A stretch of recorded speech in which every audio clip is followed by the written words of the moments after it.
Good morning, this is the Eager Beaver Show. You are listening to a True North Eager Beaver Media Incorporated podcast.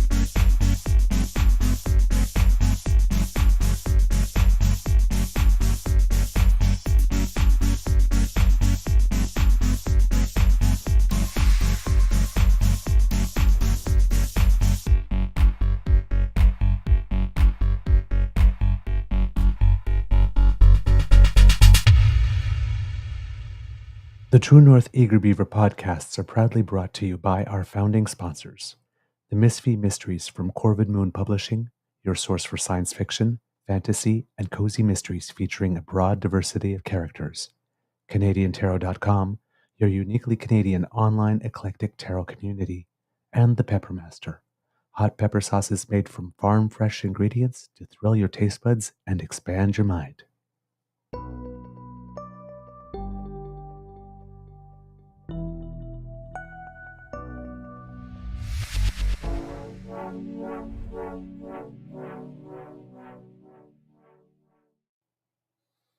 Well, good morning and hello, kids, and welcome to season 3 and episode number 309. And I'm going to guess off the top of my head of the Daily Beaver Morning Show here on the Crier Media Network, the remix. Today, recording day is Friday. Thank God I'm Friday. February 2nd, 2024. And I see that the kids had been placing bets on the over-under as to whether or not I'd have my hair down or tied up. And, well, now you know. It's two in a row. Who won the pool? They have so much fun while they're waiting for us. I'm your host, the Eager Beaver, pronouns he, him, hey, Mr. Beaver, eh? And with me, as always, as you can hear, is my good friend, Mr. Grizzly. Thank you for your patience in joining us. Someone, I don't know, did the coffee kick in this morning? Or I've been awake since 3. Okay, because for some reason I got to my email and it's like, I don't have a link. Yeah, I was not awake and I got in and I sent JB the link because JB's joining us in a minute. Sent JB the link on DMs and Twitter and I forgot to open my email and send it to you. And I was like, you're like, I don't have a link. Oh, yes, you're going to need that. I find it's easier to co-host a show if you're able to join. Lovely. As Mr. Grizzly said, we have a guest for you today. Oh, thank you, Kid Helen. Mr. Beaver looks good in orange. Thank you. It's always nice. It's not a jumpsuit. Yeah. Thanks. Yeah. It's always nice to start a show with a compliment. Thank you so very much. A big thank you goes to our podcast founding sponsors, the Peppermaster, the Misfit Mysteries from Corvid Moon Publishing, and CanadianTarot.com. We have a guest, but before we bring our guest in, Mr. Grizzly, how's your mental health today?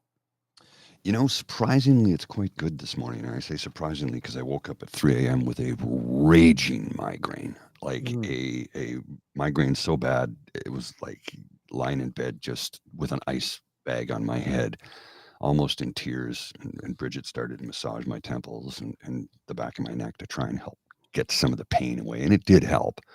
Eventually, I was able to, I took some painkillers and I took, kept the ice bag on my face. Eventually, it diminished enough so that I could fall asleep, but broken sleep, let's say that. Okay. So, I woke up at 3, fell back to sleep around 4, woke up at 5, fell back to sleep, woke up at 6, got out of bed, here we are. So, yeah. Yeah. Let's see who we have today in the chat. Good morning, Kit PNC Bio. Good morning, Kit Sean. Lovely to see you. Good morning, Kit Linam. Hello, dear. Oh, we have Kit PM Good Day. How's it going? How's it going? Ça va bien? À Bacaraquet. That's not a name I Nouveau recognize. Brunswick. Yeah, a name I recognize. Kataraki. PM Godet. No, Karaka, I recognize PM Godet. That's Oh, supposed to be a new name in the chat for us. But welcome if you're new here. If you just changed names, well, then you're allowed to do that here. Yeah. Oh, was that a dig at Daniel Smith? Sorry. Good morning, Kit Ellen. Good morning, Kit Wishful. Good morning, Kit Jillian. Good morning, Kit James. How are you, my friend? Good morning, Kit Elaine. Kit, I said Kit Ellen, but why not? She deserves to say hello twice. Good morning, Kit Cassie, Kit Tabby G, Kit Mike H, Kit Moan and family. Hello. Good morning to everyone there. Let's see, Jen. Good morning, my dear. I hope you're feeling better. Good morning, Kit. Angela, I hope that your event went very well on the 31st. If you want to write in the chat a little bit how it went, we'd be happy to share that with the kits as well. Let's see what else we have. Kit Vim, hello, my dear. Comment ça va? Kit Mystical, haven't seen you for a while. Lovely, thank you for joining us. And of course, Madame Fox. Hello, sweet, sweet, sweet, sweet, sweet soul. All right. We have a guest. Yes, Pierre Godin, I'm new here. Bienvenue, mon ami. Ben oui. Vas-tu te caraper la gueule là-bas? I don't know if he speaks French or Acadian. That's the only Acadian French phrase I know. Pretty much means, are you gonna go get drunk or something? Gonna come drinking with us or something? Kid James Douglas beat me up on Twitter yesterday. I did not. We just had a lovely exchange of ideas. Okay. No. All right. Yeah. Our guest today, Kits and Kubs. Swallowed coffee down the wrong hole. Wrong pipe, you know what I mean? Coffee went down the wrong way. Nothing like breathing coffee. It's not. You shouldn't breathe coffee. That's never good. Yep. No, don't breathe coffee. Breathing under liquid is a fish thing. Mm-hmm. Yeah, it's not something we should be doing ever. Oh, here we go, Kid James already. Wrong hole for name. Oh my God. All right. Our guest today, I have to say, is a let's try that again. Is a kindred spirit. Also a political junkie, like myself. Has a page on YouTube that you should probably be following called JB Canadian Politics 101. Also on Facebook, also under Canadian Politics 101. I believe also on Twitter at CDN Poli 101. And he loves politics. He's very knowledgeable. He's able to deliver it like we do, pretty straightforward, and just make it very conversational. Doesn't talk down, comes with facts, does his research, knows his stuff. So we're just, I don't know specifically what we're going to chat about today. I know it was our discussion. Yeah, I know it was specifically our chat about what Bloc Québécois leader Yves-François Blanchet had to say about Pierre Poilievre and his love of mirrors and lights. Well, there's a few different things we can chat about, but why don't we bring him in and we'll get to the subjects, the topics at hand. Welcome to the Beaver Lodge, JB. If I can, there we go. Good morning, you beautiful Good morning. people. How are you? How's things? Good. Very, very well. And JB, before we get into anything, when we have a guest, we also like to ask them, how's your mental health doing today, sir? I mean, pretty good. I came home yesterday with about 30 Amazon boxes at my front door because, as we explained in private, I'm expecting a child. So the registry kicked in yesterday. So my parents went nuts and pretty much bought half of the things on the registry. So I'm stressed because I have to put that all together at some point over the next few months. So stressed, but I'm good. I'm happy. I'm clear. I'm awesome. Ready to go on with the day. So, all right. Big step forward. Eh? Yeah. Congratulations. Fatherhood. I'm surprised she let me have a baby with her, honestly. I don't know why, but I'm still trying to figure that out.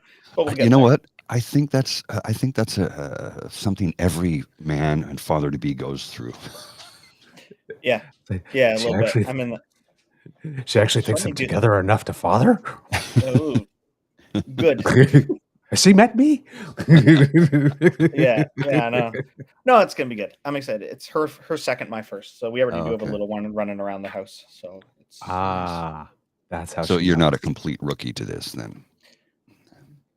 Yeah, maybe to baby newborns. To baby, yeah, because I entered in at toddler, right? So I skipped baby. So right. Well. Oh, you didn't do the sleepless night phase yet. Sleepless night and 3 a.m. feedings. This is good practice, waking up at 6 a.m. because I normally don't. So this was good practice. There you go. We're getting into the lane. Yeah, perfect. Speaking of lanes, whereabouts in the nation are you joining us from?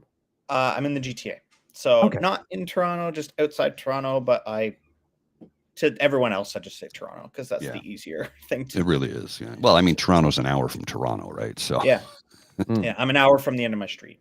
To be honest. Yeah. But no, Toronto's great.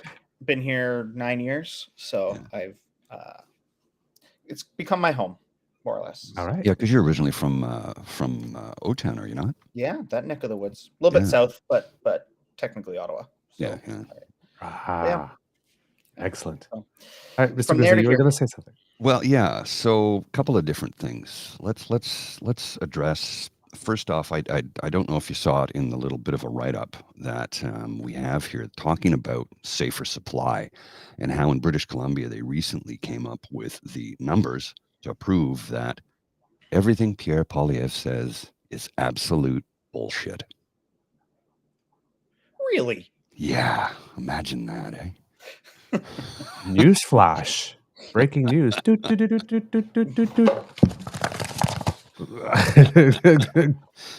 Poilievre is full of shit. I had it here a moment ago, and I think I lost it. I thought I had bookmarked it, and somewhere I had. Oh yeah, I had everything written down, clipped. Yeah, I seem to have lost it. It had all of the numbers from the report. Most of them are in the write-up at the beginning of the show there. So if anybody wants to check it on YouTube, it basically goes. Oh, you do? Oh, thank you, sir. On CBC, yeah. Backlash against, if you're looking for it on CBC, backlash against drug decriminalization and safe supply terrifies BC's exiting chief coroner. Lisa Lapointe says significant policy change at all levels of government is needed to save lives. Said since she became BC's chief coroner in February 2011, Lisa Lapointe has seen a lot of change.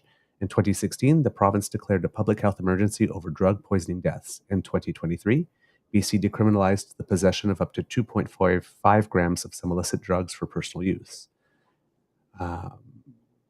And then it seems, though the changes have been made, the number of people dying from toxic drugs continues to climb, a record high of 2,511 in 2023 for a total of more than 14,000 deaths since 2016. In a year-end interview, BC Conservative Party leader John Rustad argued that prescribed drugs are, quote, not safe, and an emphasis should be put on arresting and prosecuting dealers. Similar sentiments have been expressed by members of the federal Conservatives. Premier David Eby says that he's committed to moving forward with a 3-year decriminalization pilot project and said last week that he has a fundamental disagreement with Lapointe, who has called for non-prescription safe supply of drugs. The growing backlash in some corners terrifies Lapointe, who says that toxicology reports make it clear that illicit drugs are responsible for the vast majority, roughly 85% of toxic drug deaths, not diverted safe supply. She says she's worried that there's a move towards once again driving users into back corners for that purpose. Safer supply saves lives, plain and simple. Plain and simple. It's not complicated. And the thing that we need to remember here is if somebody is addicted to a drug, they usually don't want to be. So people are saying, well, what we got to do is we got to get them off the streets. And no. What we got to do is get them safe. So you got to wean them off the narcotic, because if they go cold turkey, they could get really ill and in some cases die, which we don't want. The idea is to keep people. Alcohol is it, and it is a drug. Yeah. Well, that's why they made liquor stores an essential service during the COVID lockdowns, because if you had to cut people off, there's a whole lot of mess that would have happened. Yeah. Well, you think about the hospitals. You can't. You just can't do it. I personal life, I was an alcoholic in my 20s. And when I quit, everything I said is like, no, wean yourself off. I tried cold turkey and I was in worse shape. And I was like, no, and then I thought I relapsed. It was a whole thing, but there's a lot of misinformation about it, right? But yeah, safer supply saves lives. Like, look at Portugal. Portugal did the exact same thing. And yes, to the stats there, while yes, illicit drug deaths still went up, it took a few years for that to sort of start to plateau and turn back down. So it's still too early to really determine if there's really a reduction, right? From that. Well, this once again, we have a curb to bend. Mm-hmm. I mean, this is a concept we should start being really familiar with now, right? It's like policy does not work instantly. No, it takes time.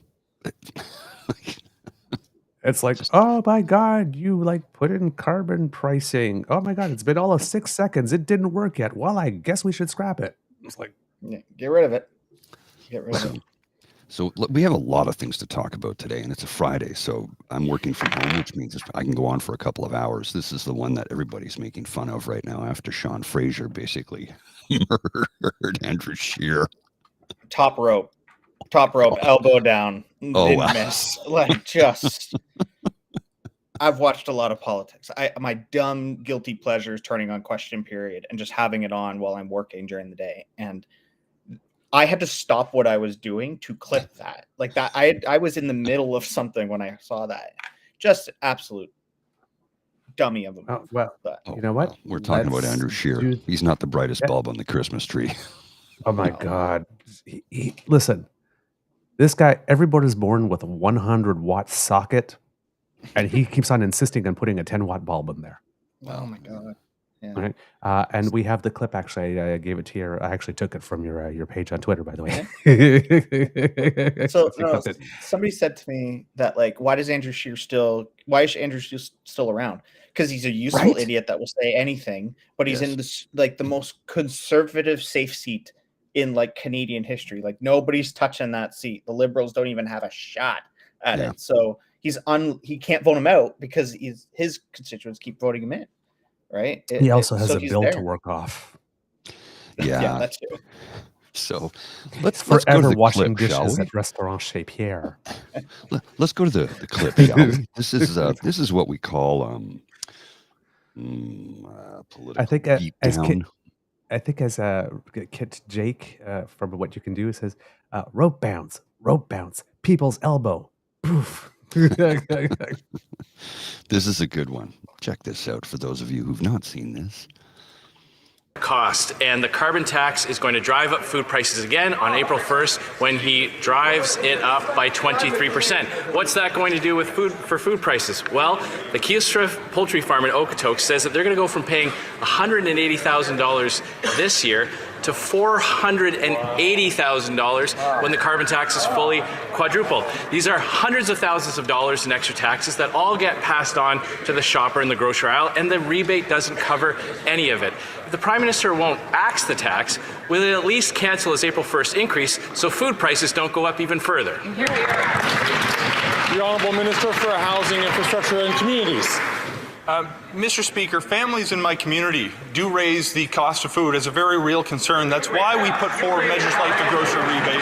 That's why we're introducing new reforms that will increase competition. But if the Conservatives would like to help, there's something the opposition leader can do. He can pick up the phone, because as I'm sure he knows, his chief advisor, Jenny Byrne, is actually a registered lobbyist for Loblaws in Ontario. Mr. Speaker, before the Conservatives sling arrows at this side of the House, I would invite the opposition leader to do what we all know is one of his favorite things. Take a look in the mirror. The honourable member. Just absolute dummies. That was top rope elbow. He walked right into it too. Like, Fraser knew what he was going to say. Like, he was waiting for that rant to go into grocery prices. We know that's what it was going to be, but they make it so easy. But it's not hard though, Paul. That's the thing. It's it's just very easy to do. You just see what they say, find the fact of the thing they're not telling, and then go with that. Right. And it's something something the Liberal Party has not been doing nearly enough of until very recently. And you know, something we say on this show all the time, we don't tell you to vote for. Although currently we're saying, please don't vote conservative because they're not conservative. Yeah, ABC, literally. But if you choose to, that's your right, and we're not going to chastise you for it. But make an informed decision when you get to the ballot box. And the thing you need to understand is these people do not have your best interest in mind. They don't. So it's like about time that the Liberals fight back for this is a textbook case of how the Conservatives, the Reformers, are actually trying to get that little soundbite to put, you know, because I guarantee you, Scheer put that up and clipped out the Sean Fraser bid. He exactly did. Oh yes. Yeah, 100% did. Right. Like, yeah. Absolutely. And right, this is, I mean, we've mentioned that a lot on the show. They're using the taxpayer-funded House of Commons as just basically a marketing tool for clips. There's another one yesterday where Pierre Poilievre is like sitting there like this, and he starts his like, I wonder, like this, and then Thunder Bayed, who always sends us stuff like this, shows us the thing and the response, and then you go to Pierre Poilievre's page, and he only has the I wonder clip with him being a little snarky and witty like this, and then he cuts it off there.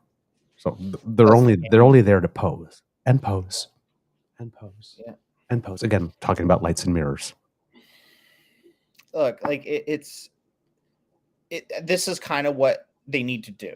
I've been saying it for months now. As the liberals have been decreasing in the polls, as they say, they need to. If somebody's out there with an inferno, you can't go necessarily with a bucket of water and try to put it out. You need to match them. You need to match that energy in order to put it out. So use Sean Fraser as the punching bag. If he's the guy that's got to do it, stand him up every time to sit down Scheer, Poilievre, anybody.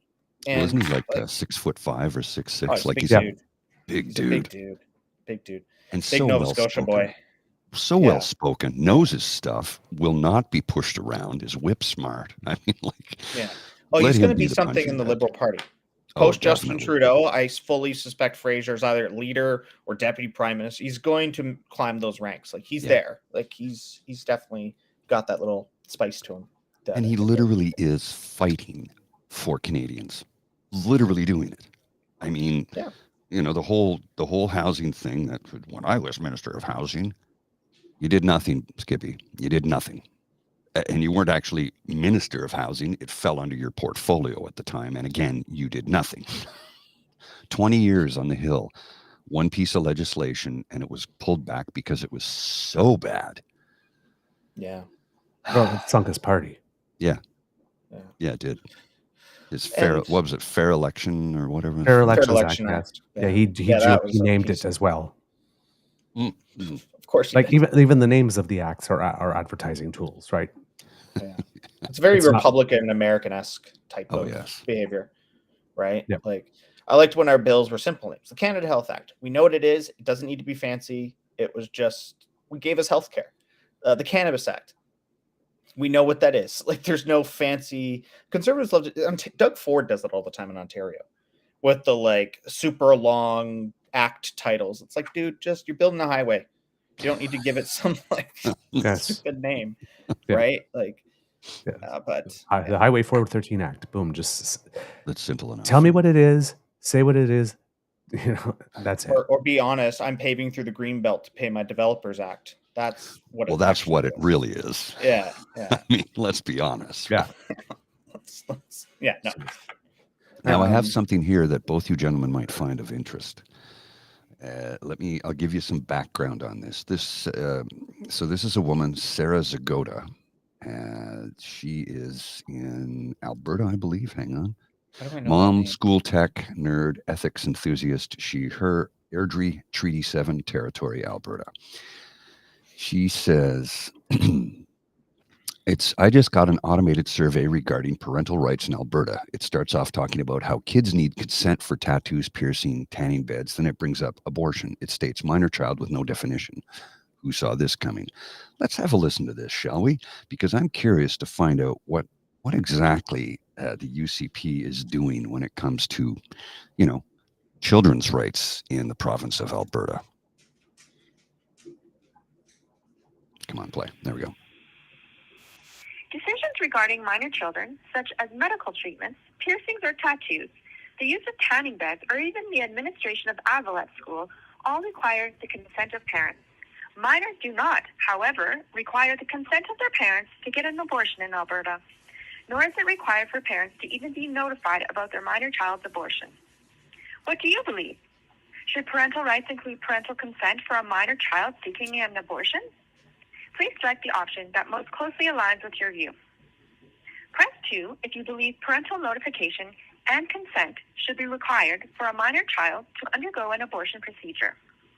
Press 3 if you believe parents should only be notified without requiring their consent for a minor child to undergo an abortion procedure.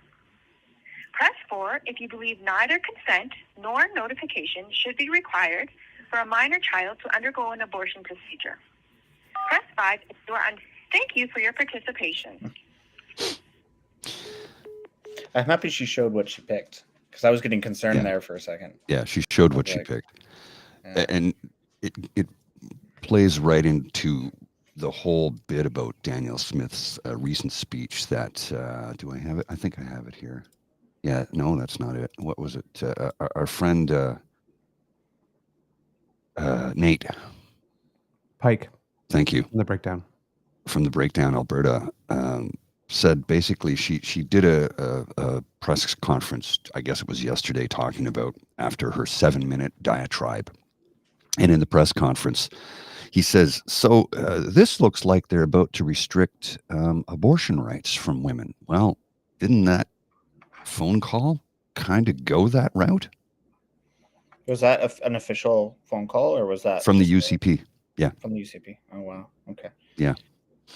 So, you know, look, they want the Handmaid's Tale, and they're going to do whatever they can to get it, because this is the route they're going right now in Alberta. We all know that David Parker basically runs, what's her name? Marlena? Is that her real name? Wait a minute. Shouldn't she have to consult with her parents to change her name? I'm just farting about. No, UCP is crazy. I don't know what they're up to. Well, you do. We know what they're up to, but you also don't know what they're up to, right? Exactly. So, yeah. Well, they're a little transparent that way.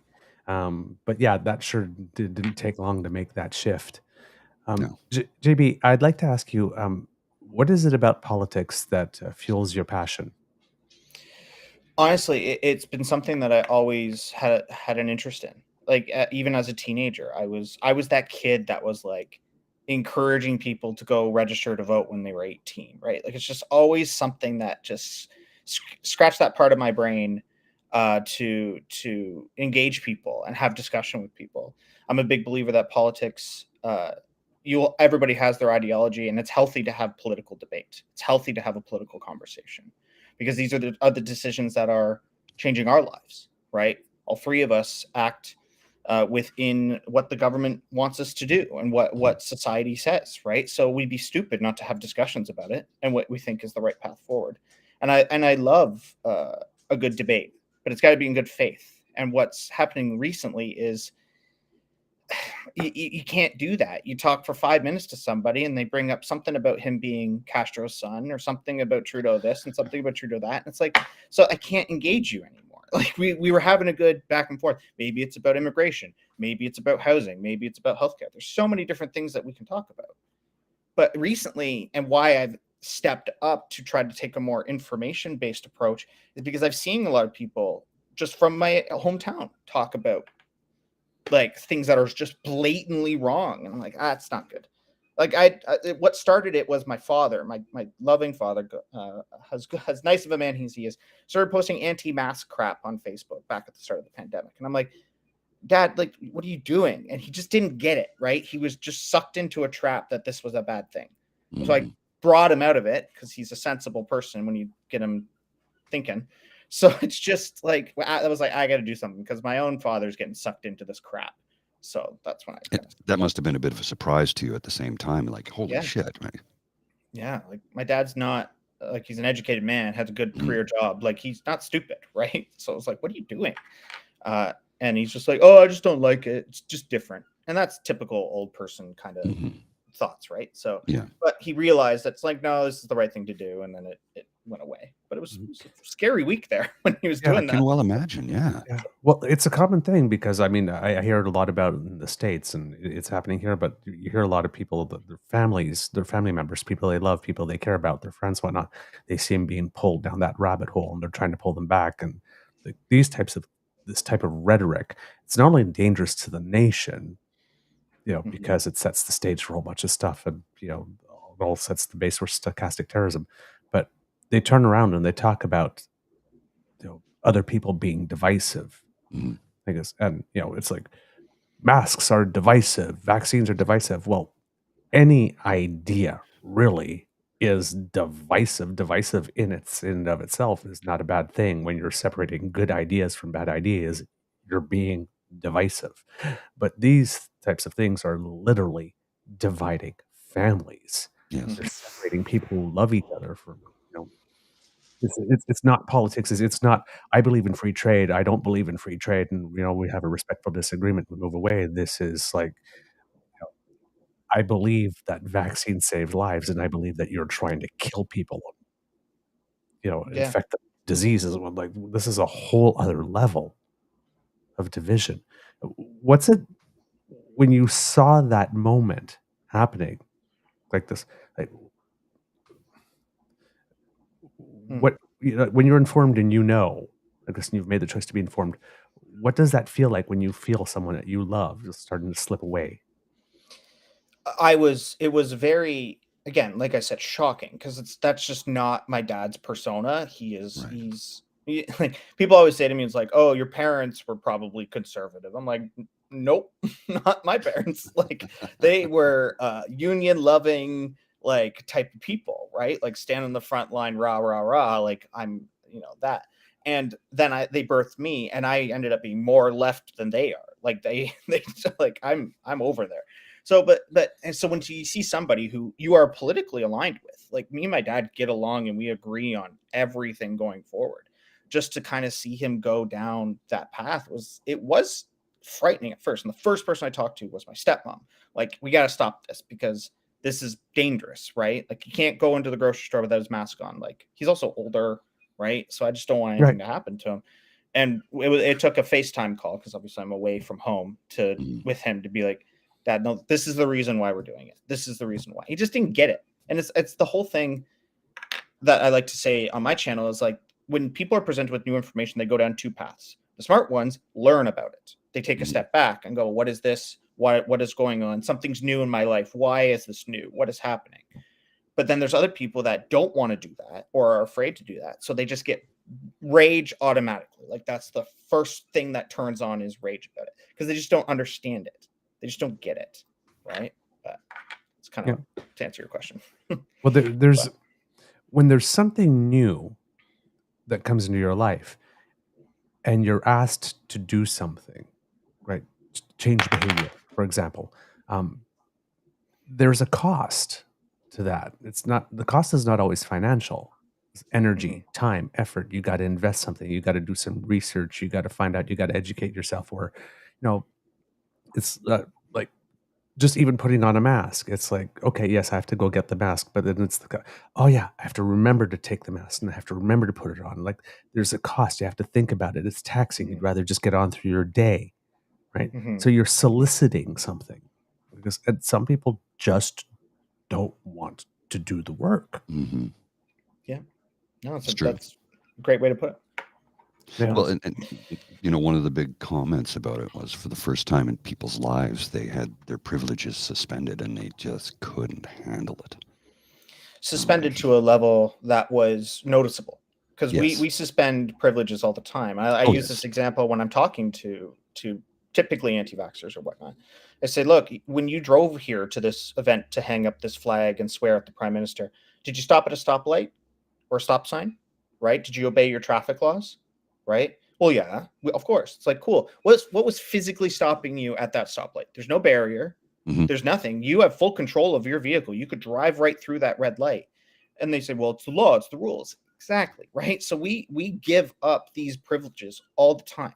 Now, it's not anything negate or measurable to like harm, right? We're not harming ourselves by stopping a stoplight. We're actually saving ourselves, right? So they just can't make that connection, right? And when it came to the vaccine passes, like when we had to scan things to go into Denny's or whatever, they were mad about that. And then I used the car thing again. I'm like, well, you have a driver's license, right? You have proven to society that you are safe enough to do this. So you got this card saying you can do that, right? So you have, when you go into a Denny's to eat dinner and they require vaccine confirmation, that's your driver's license right now in this pandemic world. That's your license to go around and show society you've done the bare minimum to protect it. So it's kind of the way. And yet so many people, that's a great way to explain it though. Yes. And so many people couldn't understand that. They just couldn't get it. And it's like, well, and I've watched you a number of times explain it to people and they'd be yelling at you. And I'm like, you know what? That obviously this person that you're speaking to doesn't want to listen because you've given them a perfect example of why that is there. And but they're robbing me of my freedom. No, they're not. Not really. Yeah. Not really. Again, not anything measurable that's going to affect you. Yeah. And it wasn't short-term or long-term. It was short-term. It was never going to be a permanent solution. The sensible, critical thinking members of society that we like to associate ourselves with knew that. Yeah. They knew it was temporary. Yeah. I did. And I was if we all do this, then we won't have to do it anymore. Like that's right. the thing. And it's over faster. Yes. Right. Yeah. Right. And I use examples, like Canada did very well with their vaccination program. We kind of hit a brick wall and stopped doing it, which was kind of frustrating. But the initial 2-dose, we did very well, like 89, 90 percentile. Other countries that have done that well bounce back very quickly. You know, our friends down in Cuba, they couldn't get any of the traditional vaccines. So they had to make them themselves. And they made 5 different versions of it.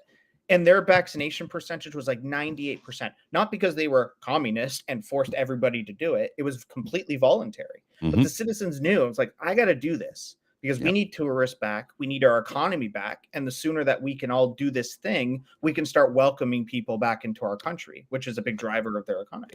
Right? Cuba's tourism is like the biggest driver of their economy, is it not? It's their only driver of their economy because everything else is blockade. Like, that's right. It's literally all they have. So beautiful country, by the way. You should go if you haven't been. I haven't been yet, but my sister has friends there, and she's like, "You got to come sometime." I'm like, "Yeah, okay, sometime in the future, definitely gonna go and visit." Don't expect good food. But. No, I do know that. Yeah. But my friend, my sister's one of her friends owns an Irish pub in Havana, and she's like, "The food there is pretty good." Yeah, if you go off resort, the food is like Cuban food is good, but anyways. But you're right. I think the thing with Cuba is that because, well, one, it's an island, but two, with all the blockades, right? And there is only one economic source, and the economic source involves people traveling in and out. It's like the problem is like right there, right? Whereas over here, there's only one solution, really. It's like and get look vaccinated. What happened. Very high 90 percentile did it. Yeah. Right. And you could argue that 2% is either a measurement error or it's people who just can't get it because there's allergies and stuff like that. Yeah, right. And there was a very small percentage of people that simply were told by their doctors, you should not get this. Yeah. But that's people with Lyme's disease, for instance, couldn't get it. Yeah. Right? But that's why you get the 98%, right? That's the whole herd immunity thing. That's why we got measles popping back up again because not a high enough percentage of us have it. So now it's circulating. Right. When you come up with these, when you come up with these simple examples, because as we mentioned, also like in one way, there's a cost to changing behavior, but once you've gone down that rabbit hole and you've bought in, you're invested at that point. Like this, it's hard to say I was wrong. There's a cost to that too. Right. So how do you know where the line is between, okay, I just have to work a little harder, find more examples, or you're just too far gone. Yeah. And I can't do anything for you. My line is when we circle back, when the arguments circle back on themselves. So we can talk about issue A. We address issue A with the facts, the knowledge, with what very simple terms like what's wrong. Then we go to issue B. We address issue B. We go to issue C. We address issue C. And we continue through the list until the list is done. But then if we, in some time in that process, we end up looping back around because they're bringing up the existing argument that we already just talked about, then there's no point. Because you're just wasting your time. You're just going to repeat yourself over and over again. And there's no cycle. You could do it one time. You could do it 100 times. That person's not changing at that point. They are so dead set in whatever view that they have that you disagree with, that even when you explain it to them, they still loop around and use that as an argument against the thing you just said. Right. So at that point, I just view it as like, I'm done. I can't engage a good conversation with you at this point because there's nothing to talk about. I've already told you everything. So I think we should probably just change the subject or move on or part ways to whatever the dynamic of that conversation is. Right. So, yeah. You posted a great video following the Bloc Québécois thing, Yves Blanchet, explaining some things that a lot of people don't seem to really understand about the Bloc Québécois. And something that we mentioned on the show around the time that Legault came around, because a lot of people may not be aware. If you're in Quebec, you're aware, but if not, Legault and Blanchet can't actually stand each other. No. Yeah. They They really despise each other because Legault basically thought, well, Legault's going through some troubles now in the polling and all that kind of stuff. He's in a free fall. But when he was flying high, it was like, he's basically looking at Blanchet, it's like, why are you, almost like he's a parasite.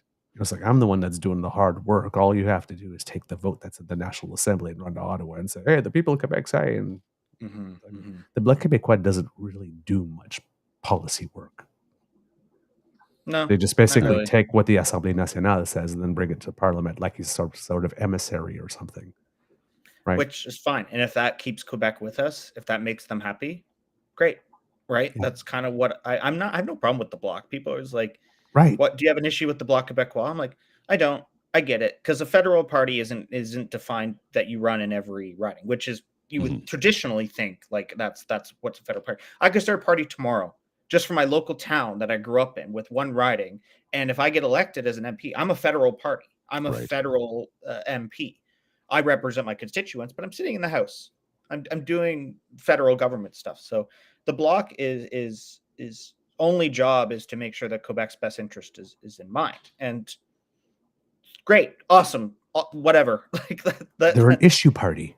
Yeah, right. They're a single issue party, and their issue is Quebec, right? Whether that's what's avocation or protection, right? So, but there's the difference between the provincial Quebec politicians, especially people like the Parti Québécois, which is full-on separatist, and the Bloc, which originally had a separatist message, but transitioned into a more sovereignty message. They're there to protect Quebec's sovereignty, right? And people mix that up. People look at Blanchet and think he's some separatist. It's like, nah, Blanchet's not a separatist. No. He's not. Frenchman, but not a separatist by any means. So. Now, James, I'm going to do something here because I'm not trying to single you out, but it's something that I hear often, and I know that you will bring the facts. A lot of people believe that the Bloc's actual existence is not constitutional. There's a lot of people in Canada that believe that. So do we have to go to the Charlottetown Convention when we started to form our country, when Quebec famously didn't want to join our country and we had to make all these concessions to have a federal government with Quebec in it because they are culturally different, right? That's the thing is like, this is a culturally different area of our country. So they just want to be represented.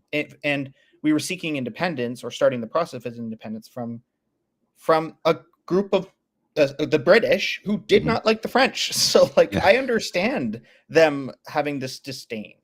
So it's very different than other regions of our country when it comes to that sovereignty message, right? So it is a very different culture in the province of Quebec. I know I lived there for a number of years. I live right across the river from it.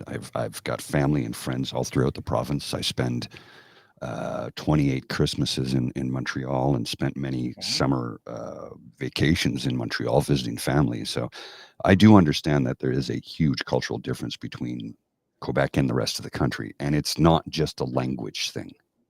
It's more than that. But I mean, I've also said too, and a lot of people have never really paid attention to this, is that Larry Thunder Jesus, you ever been to Newfoundland? Because that's a culturally significantly different place than any other part of Canada. And remember, Newfoundland and Labrador is not part of the Maritimes. It stands on its own. The Maritimes are New Brunswick, PEI, Nova Scotia, and Gaspé Peninsula for the most part, because the peninsula is very much maritime-like. But Newfoundland and Labrador stand on their own. They're separate in that sense. And because they were the last member to join Confederation, the last province to join Confederation, they stand out on their own too. But they also, if memory serves, didn't they have a butt ton of debt from World War I? Oh, Newfoundland? Yeah. Yeah, they were broke. They were flat broke because they were independent at the time. They were heavily tied to the UK, but they were an independent... the UK basically strong-armed them into joining World War I, if my memory recalls. Right? They were in it before we were, technically. Yes. And Newfoundland, and that's why they didn't join the Confederation when we formed it, because they were different. They were like, no, we're not Canadian. We are Newfoundland. That's right. And Labrador, right? Like, they were a different thing. And yet they ended up joining because they needed money. So here they are. Welcome to I love Newfoundland. Beautiful, best part of our country. Hands down. Agreed. But yeah. Well, I used to live there, I'll tell you this now. I've done Lived the in George Gander Street and St. John's. experience. Oh, Gander's beautiful. Oh yeah. I've done the George Street experience. It's something every Canadian should do once, right? It's an experience. Did you get screeched in? Oh yeah. I did the whole thing. Okay. I've never been screeched in. Oh, well, you live there, so it's different. So and I can't kiss the fish because I'm allergic to it. So Oh, okay. That might kill me. I'm not saying that was the best part. Kissing the fish was definitely not the farthest from the best part. And you think the screech would be the bad part, but that's actually pretty tame compared to the fish. Pretty tame, yeah. But yeah. Hey, Carpet Palmer. Well, here we go. Carpet Palmer here joining us on watching on one of the Twitter feeds. Thanks. Yeah, thank you. We try and, we always try and bring in facts, folks, and that's our job here is to present facts first, and we try and do as much research as we can to bring you those facts. So yeah, thank you for that comment. We compliment. We appreciate it. Mm-hmm. The reason why I brought it up is specifically, how to put it, when it comes to the Bloc Québécois, there's a lot of people, like you mentioned, right, what it takes to be a federal party. But there seems to be a lot of people that believe that simply because it wants to represent Quebec's interests only, and simply because it does emerge, right? There was a separatist movement, or there still is in Quebec. It's not as strong as it was, but it emerges somewhat from that feeling, right? But, like you say in your video, the Bloc was formed by conservatives and liberals, and maybe some people who are more sovereignist or more autonomist than actual separatist. Yeah. But, that in itself doesn't mean that it should not have a right to exist. It doesn't run candidates in all provinces, in all provinces or all ridings, so therefore it shouldn't exist. It only talks about Quebec, therefore it is unconstitutional. It should, the law is written in such a way that if it's not expressly forbidden in the law, it is allowed. Yeah. I guess, or they're upset that they're in. Sorry. No, I was just gonna say they get a large chunk of votes too. Like they are not unpopular. They get more votes than sometimes, depending on the elections, than some other federal parties get. Mainly a purple one that has been trying to do things for the last 8 years and has failed. But it's miserably.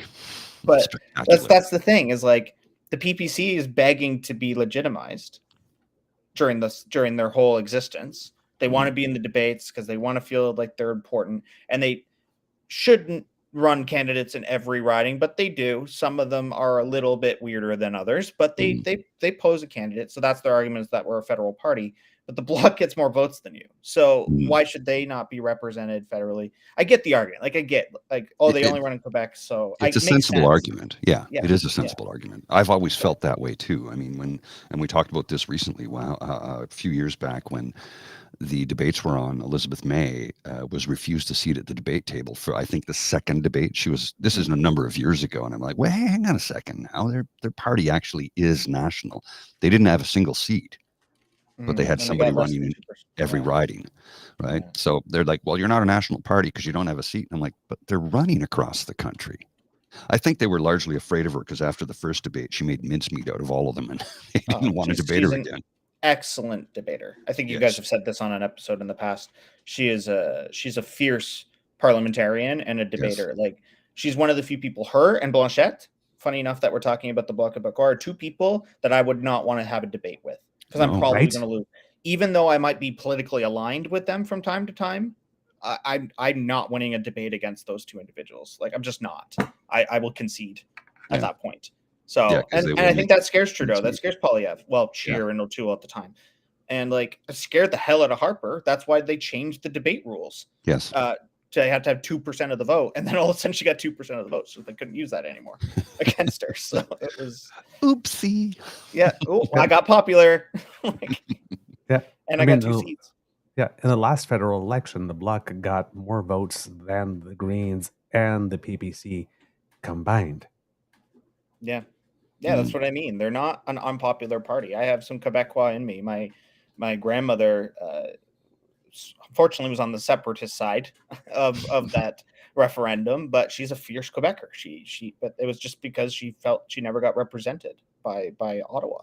So now that the Bloc's here, she lives in Ontario now, but now that the Bloc's here, she would probably be a Bloc Quebecois supporter, all things considered. Right. So one of the questions that a lot of people pose is, how come everybody gets up in arms when Alberta talks about, Wexit? They want to leave. They want to separate from Canada. And I'm like, well, I don't know how they can actually do that, because 100% of Alberta is on treaty territory. So for them to separate, they need to rewrite the Constitution Act of 1982, which requires the Supreme Court of Canada, and they need consent from the King of England, which is the King of Canada, Charles. I have a hard time calling him King Charles. It's not going to be around much longer. You won't have to remember it for. That's true. But I mean, he's definitely on the side of Aboriginal and Indigenous peoples in this country, and has been for a long time, because he knows what we did to them. So when Alberta talks about, we're going to separate, I'm like, good luck. Let me know how that works out for you. Yeah. It's simply, it can't happen. Yeah. Even when Quebec was looking to do it, like, there was always that big question, like, what if it goes through? Like, what do we do? We were probably a lot younger at that time, but at the same, I remember it very vividly as a child when it was happening, because I lived so close. I lived in Ottawa at the time. So, like, there was a genuine fear about like, what's going to happen. I was just kids. My whole concern was, can I go to the Museum of Civilization ever again? Because I thought it was going to be turning into this, like, dystopian walls up kind of thing, because I was a child. I didn't understand. Your papers, please. Yeah, like, no, but, like, there was a genuine, but Quebec has it in the Constitution that they can leave, right? So they, well, not directly worded like that, but the original signees can do it. So Alberta doesn't have a constitutional ground to stand on, because they agreed to it later at that time. So, but it poses any question to any province, from Ontario to Newfoundland back to Quebec or Alberta. How would a leave look like? We are a federalist model, right? So removing that federal government, what does that mean? If you're a border province, guaranteed, so there's an issue there. So what happens with the U.S. Alberta border? Like, there's so many questions that go unanswered. Well, and they talk about how, well, we'll just build a pipeline to the Pacific. I'm like, yeah. There's a province of British Columbia that wants to have a chat with you. And they'd have to go through treaty territory to get to it as well.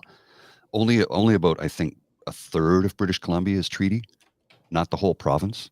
And actually, I've got the map here. Let me just pull it up so we can have a look at it to see. And there it is. Yeah, so it's only the upper third Yeah, that's all of Alberta and Saskatchewan and Manitoba. Yeah, and all of Northern Ontario for the most part. Yeah. Right, that is all treaty territory, and you can see the different numbers: 7, 8, 6, 10. Yeah. So how would they get their pipeline to I don't know, Vancouver to British smash Columbia? it through the states. Let's be honest. Yeah, they'll just go through the states at that point. But except didn't Joe Biden shut that down? Well, the bigger one, but yes. Yeah. It's the thing is I don't know. I don't think there's any logical situation for any province in Canada to leave, because as much as we are, culturally different from coast to coast to coast, we are still united in a front that the best thing to do is to be together. While somebody in BC has very different issues than somebody in Saskatchewan or somebody in Ontario and then somebody in Newfoundland, we can all sit down in one house and figure this all out. That's the beauty of our country. It's the beauty of the Westminster system, is you can have different representation from different regions. And I encourage more parties to pop up. If a party wants to pop up and represent Alberta at the federal level and just Alberta, go for it. If you want to just do a city, say, I said in my video, I could create the Toronto party tomorrow, and we could only run in the Toronto ridings and represent Toronto interests. I could do that. I'm allowed to do that. And I encourage people to want to get motivated that way. Even if your alignment of politics isn't the same as me, right? That's kind of my thought on that. But I agree with you. Yeah, I agree.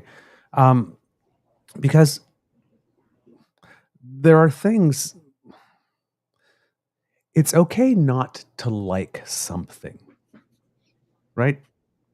You can be in British Columbia or in Alberta, and you can not like the fact that, the Québécois have chosen to organize themselves in such a way.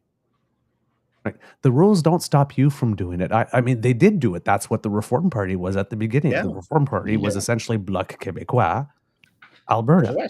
And then they realized, but the Bloc Québécois never presented itself public as having the aspiration of wanting to run the country. The Bloc Québécois tomorrow could start running candidates all throughout New Brunswick, through Northern Ontario, Eastern Ontario, some parts of Manitoba.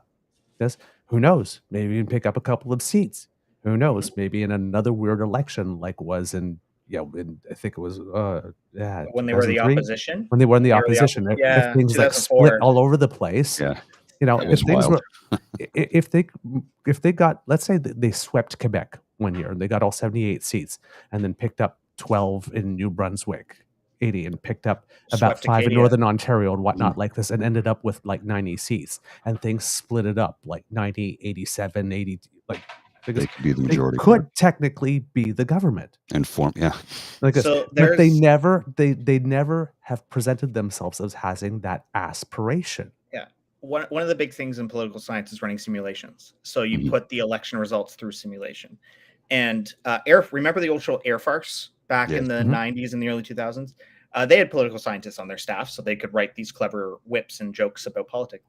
There was a simulation in that 2004 election where they won the opposition, that every now and then the conservatives, the liberals, the reform, everybody at that time, I think the reform is gone, but either way, everybody at that time split the vote enough that the bloc, just with Quebec, can get the most seats. There is a mathematical possibility with the number of parties we have that can actually happen. And just imagine a world where Lucien Bouchard was the Prime Minister of Canada. Just imagine. It wouldn't last long. That government would flop in a second. But I remember Air Farce did a skit about that, and somebody was on pretending to be Lucien Bouchard. Yeah, and he was talking to him. Yeah, and he goes, "I'm the leader of the loyal opposition," and you see everything shakes, and they go, "What was that?" René Lévesque rolling over in his grave. But the thing is that they provided responsible opposition. It's in the last 40 years of my life, the party that provided the most responsible opposition that we've had. I know, weird. Ironically, for a party that allegedly wants to destroy Canada. Yeah. Because their philosophy is if it's good for Quebec, we vote for it. If it's not good for Quebec, it's not. And Quebec is still within Canada, and about 95% of what's good for Quebec also happens to be good for Canada. Yeah. Because Well- we're sandwiched between Russia and the United States. Yeah.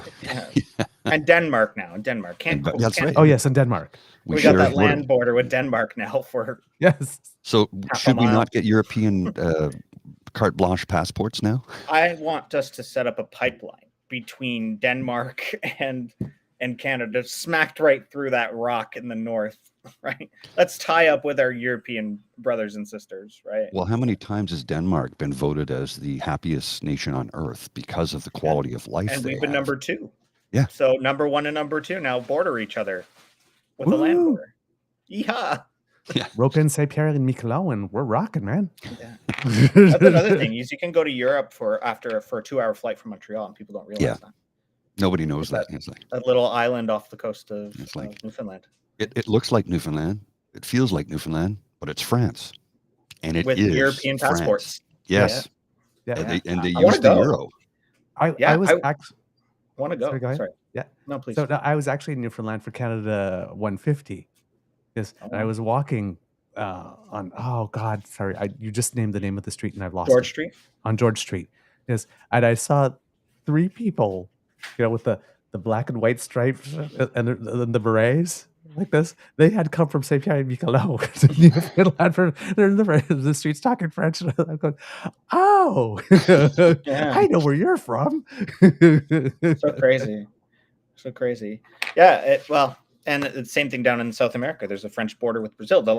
France's longest border is Mhm. actually with Brazil, which people seem to Don't forget. know. Yeah. Yeah. I didn't know that. Yeah. Compared to like Spain and then France or Germany on the other side and Belgium and Luxembourg, those borders are shorter than their border. And Switzerland too.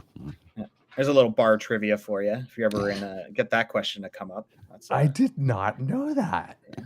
yeah, it's a little fun little fact. I'm a vault of useless facts and information. I kick ass at trivia night in the pub. Oh, I was doing so good at trivia night at the pub, they made me host it because You can't I compete kept anymore. winning. Yeah, they're like, you're done. Here's the microphone. Just take it, please. It's not fair to anybody. Yeah. It's when they get to the math and sciencey ones like chemistry, algebra, science. See, that's where somebody I else take shine. over. Science is my jam, right? Well, I love Oh, science. Don't get me wrong, but when it comes to chemistry, it's a complete. yeah, It might as well more be of a written. biology kind of Yeah, thought, like yeah. cells and splitting cells and stuff. That was easy. That was easy. Yeah. Chemistry is Oh. fun though. Blowing stuff up in the field in the back of the high school was. I had a pyrotechnic chemistry teacher. Oh, So really? like he was like fire. It's like everything we blew up every day. I was like, cool. It's like, how do kids make kids actually go to science class? Let's blow shit up. Literally every day. He's like, want to blow something up right now? If it was like a dull day, it was a test day. We'd finish like, let's blow something up, and you just pull out this like jug and blow up. You just have that ready. You have an incendiary ready at beck and call. I wonder what he's doing now. I don't think he's teaching anymore. Maybe he's working in pyro for the film industry in Toronto. Yeah, maybe. Yeah. I'm meant to go Right. work for Ramstein or something like that. Just doing their concerts. That's a full-time gig. Oof. Oh, yeah. Yeah. Du hast mich. Du hast mich. Good concert. What's Oh, making yeah. that noise? Sorry, it might be my wife is getting up and getting ready for work, so you might be hearing residual effects. I can mute for a bit if you need to. No. It sounds like there's a coin dropping on a desk or something. I don't hear that. Oh, okay. I hear it kind of loud and clear. Okay, interesting. Are you having a stroke? Do we No, need no. to call 911? No, it's been happening throughout the show. Oh, okay. I was just wondering. I'm not. Well, let's move to science then, since you like it. Good. Got any thoughts about what the conservatives are putting out in terms of BS with regard to climate change? You know, I actually have to refer down to our friends in the US because a really funny thing is happening right now. So Taylor Swift is dating that Kansas City Chiefs. This has a point to your talk, so bear with me. So Taylor Swift is dating that Kansas City Chief person, but she's also on her Eras tour. So she is going to football games wherever they're playing the game, and then getting on a private jet and flying to Hamburg to do 3 shows, then is flying back for these football games. She's bouncing around the world doing this stuff. And conservatives in the US now are freaking out that she's spreading too much CO2 emissions. So it took Taylor Swift getting involved in football for conservatives to admit climate change is real. Like, who would have thought that was the path that we went down, is that it took a pop star touring around the world for them to admit that this is a bad thing. Like, I'm happy you're here, guys, but a pop star that's not really on their side either, right? Yeah, exactly. That's even the best part, is she endorses Joe Biden every chance she gets. So like, oh yeah. Well, no, because that's so funny, because that's literally happening here though, with the leader of the opposition talking about every time the prime minister travels, when the prime minister is doing his job of being prime minister and doing prime ministerially kind of things. Yeah. Like this, which means like going to other countries to like be prime minister representing Canada. Yeah, right. He's going down to the U.S. I'm waiting for the outrage on this. I'm predicting future outrage. So he's been invited by Joe Biden to the White House in April because there's a state dinner for Japan. So they're having the Japanese prime minister there for a state dinner in the U.S. So the United States invited the other Pacific ally, Canada, to the state dinner. So Trudeau's going. I don't think that's a bad thing. That's diplomacy. That's showing our alignment with both our Japanese and our American friends. I predict there to be outrage because Pierre's not invited and no other conservative politicians invited, so they can't get the spotlight. This is going to be a really good press situation because Trudeau's the only other world leader that's invited. So I'm predicting outrage in April. Just wait for it. Have me back on when it happens, because I'm I guarantee there's going to be outrage for that, because there's going to be pictures of him and Biden in the black tie. There's going to be that's all going to come out, right? And they're going to be really mad about that.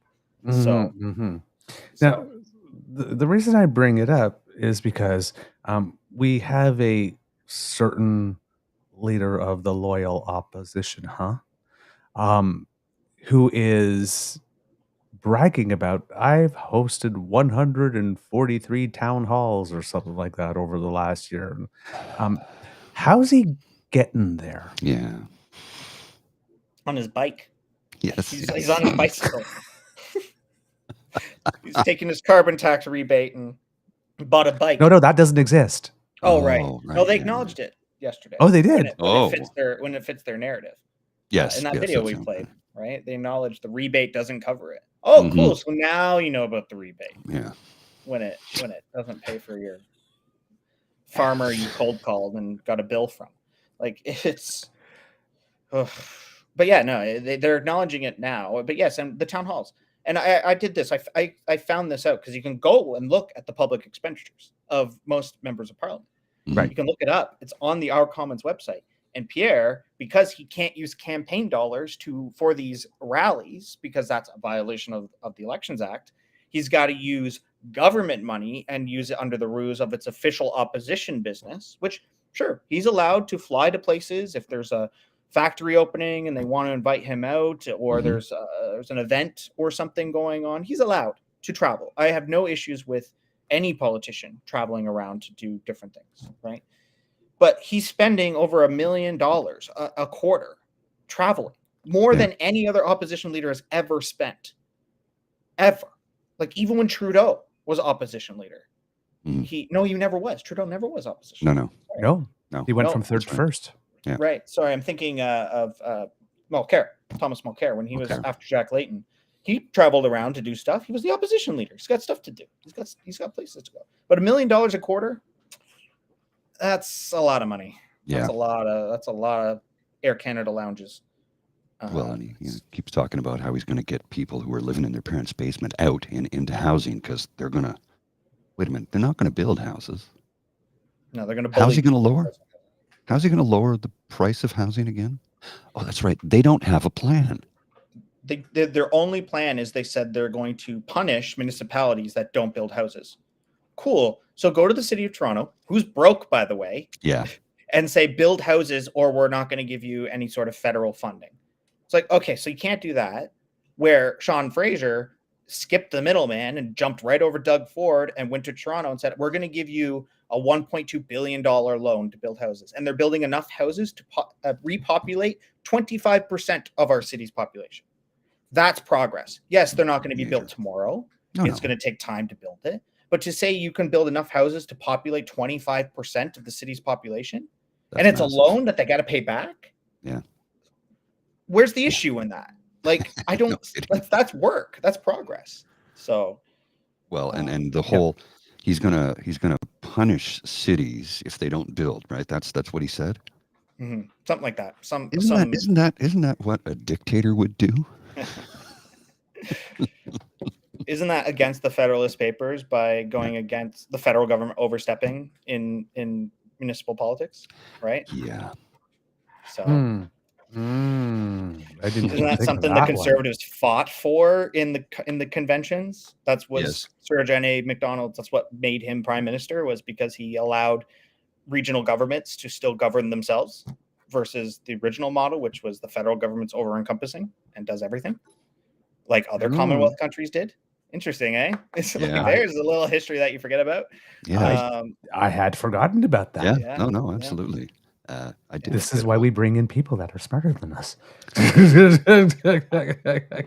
Again, cult, useless information. That's all that this is. This is just me remembering dumb things. Not really dumb things. But this is a very good point from Rhiannon Saucy, which Pierre Poilievre also said a rural area like Halifax did not have a big enough population to invest in housing here. We have over 3,000 families who do not have a permanent residence. Halifax is 500,000 people, but apparently, according to him, that's a rural area that's not big enough. No. Half the province of Nova Scotia resides in that city. And that's partly why I do agree with housing should be a provincial issue. I think it actually should also be a municipal issue in conjunction with the provinces, because they are going to understand the unique needs of their regions, right? Like the Premier of Nova Scotia is going to understand that those communities that's an hour from Halifax exist that have people who need to live there and are unhoused or whatever, right? They understand that, but the provinces aren't doing that. And the municipalities are crying for fundings, and we want to build houses. Our zoning's changed. We're ready to go. We just need money. Like, we need capital investments. The private sector's not doing it. Or if they do, they don't build homes that people can afford. So the public sector has to do it. Yet when the federal government does it and steps up and says, okay, we got you, that's a big issue. It's like, well, no, it's like, why are you doing that? It's because it's making the Conservative premiers look bad, and they don't like that. They don't like that at all. Well, it's each time Skippy says, we're going to make groceries affordable, we're going to make housing affordable. So is he going to nationalize the grocery chain? Is the federal government going to start to hand out mortgages at affordable rates? Like, how does he propose to do this? Oh, that's right. He doesn't. He just has slogans, baseless slogans with zero foundation for anything he says. Well, speaking of party of talking points. Yeah, that's all it is. Yeah. Let's put this visual up, Mr. Grizzly. Yes, sir. Because this has been going around now. Yeah, Poilievre has got a plan. He's got policies and all that kind of stuff. And it kind of loops back to all the stuff where Mr. Blanchet said he hasn't presented a damn plan. And he has no policies for me to respond to. This is... Mr. Grizzly, please read it. The common sense conservative plan: axe the tax, build the homes, fix the budget, stop the crime. Axe, build, fix, stop. Okay, I'm going to stop all of this. With an axe, a hammer, a wrench, and a hand that goes... Please explain to me how any of that is a platform. Or a plan. It's a platform. It's not a plan. Right? And that's two very different things. And I think people really make that confusion when talking about politics. Is you can have a platform, and your platform is going on socials and telling what you think is right and wrong, and going to communities and hosting town halls when applicable to talk about what is right is wrong. That's your platform. But you have to have a plan, and every official opposition, like the actual opposition parties since the internet era, have listed their plan on their website. Like dating back to the 2000s when political parties started making websites, you could see their plan. That was the whole purpose of building a website for them, was to put their plan up. And Aaron O'Toole had a plan 2 years out from election. Andrew Scheer had a plan 2 years out from an election. And the Conservatives have a plan. They voted on it at their party convention, but they haven't put it out yet.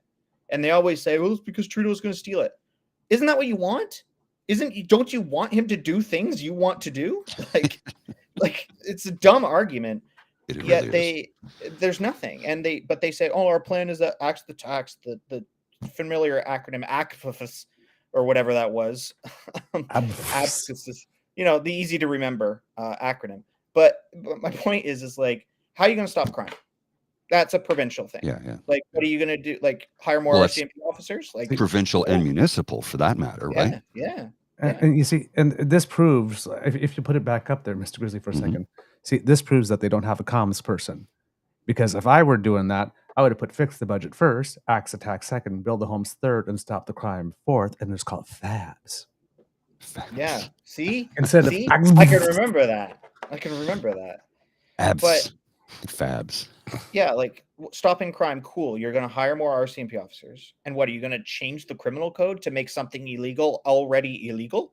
Like, well, yeah. Cool. Yeah. Like, well, and that's what I'm saying too. It's like, after allegedly common sense conservatives, which is not a thing, axe the tax for food, and the prices are still high because, as the Governor of Bank of Canada said, it adds 0.03% to inflation. Then who do you blame and what are you going to do? Like, I think you're the person, Mr. Goulet, said, like, okay, those are the first 10 words of your plan. And what are the next 10 words? Well, we'll release that just before the election so Trudeau doesn't steal it. So you've axed the tax, on my donuts. So my donuts are now $3.73 rather than $3.79. And my donuts are still 20% more than they were a year and a half ago.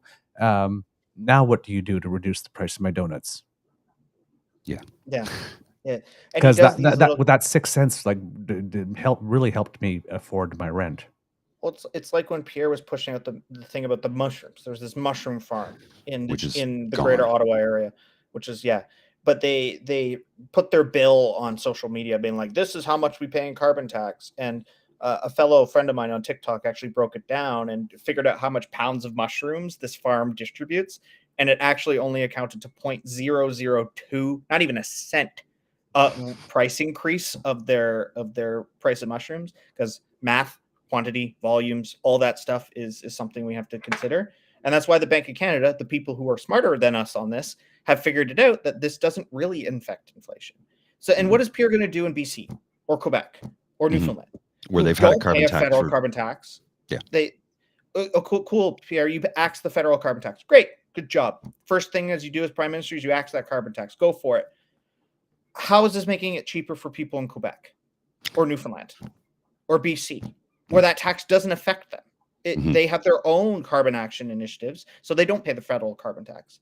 And this is what I say to everybody. It's like, Doug Ford tomorrow could get rid of the federal carbon tax on Ontario by just acknowledging climate change exists and doing cap and trade or some other program that reduce carbon emissions.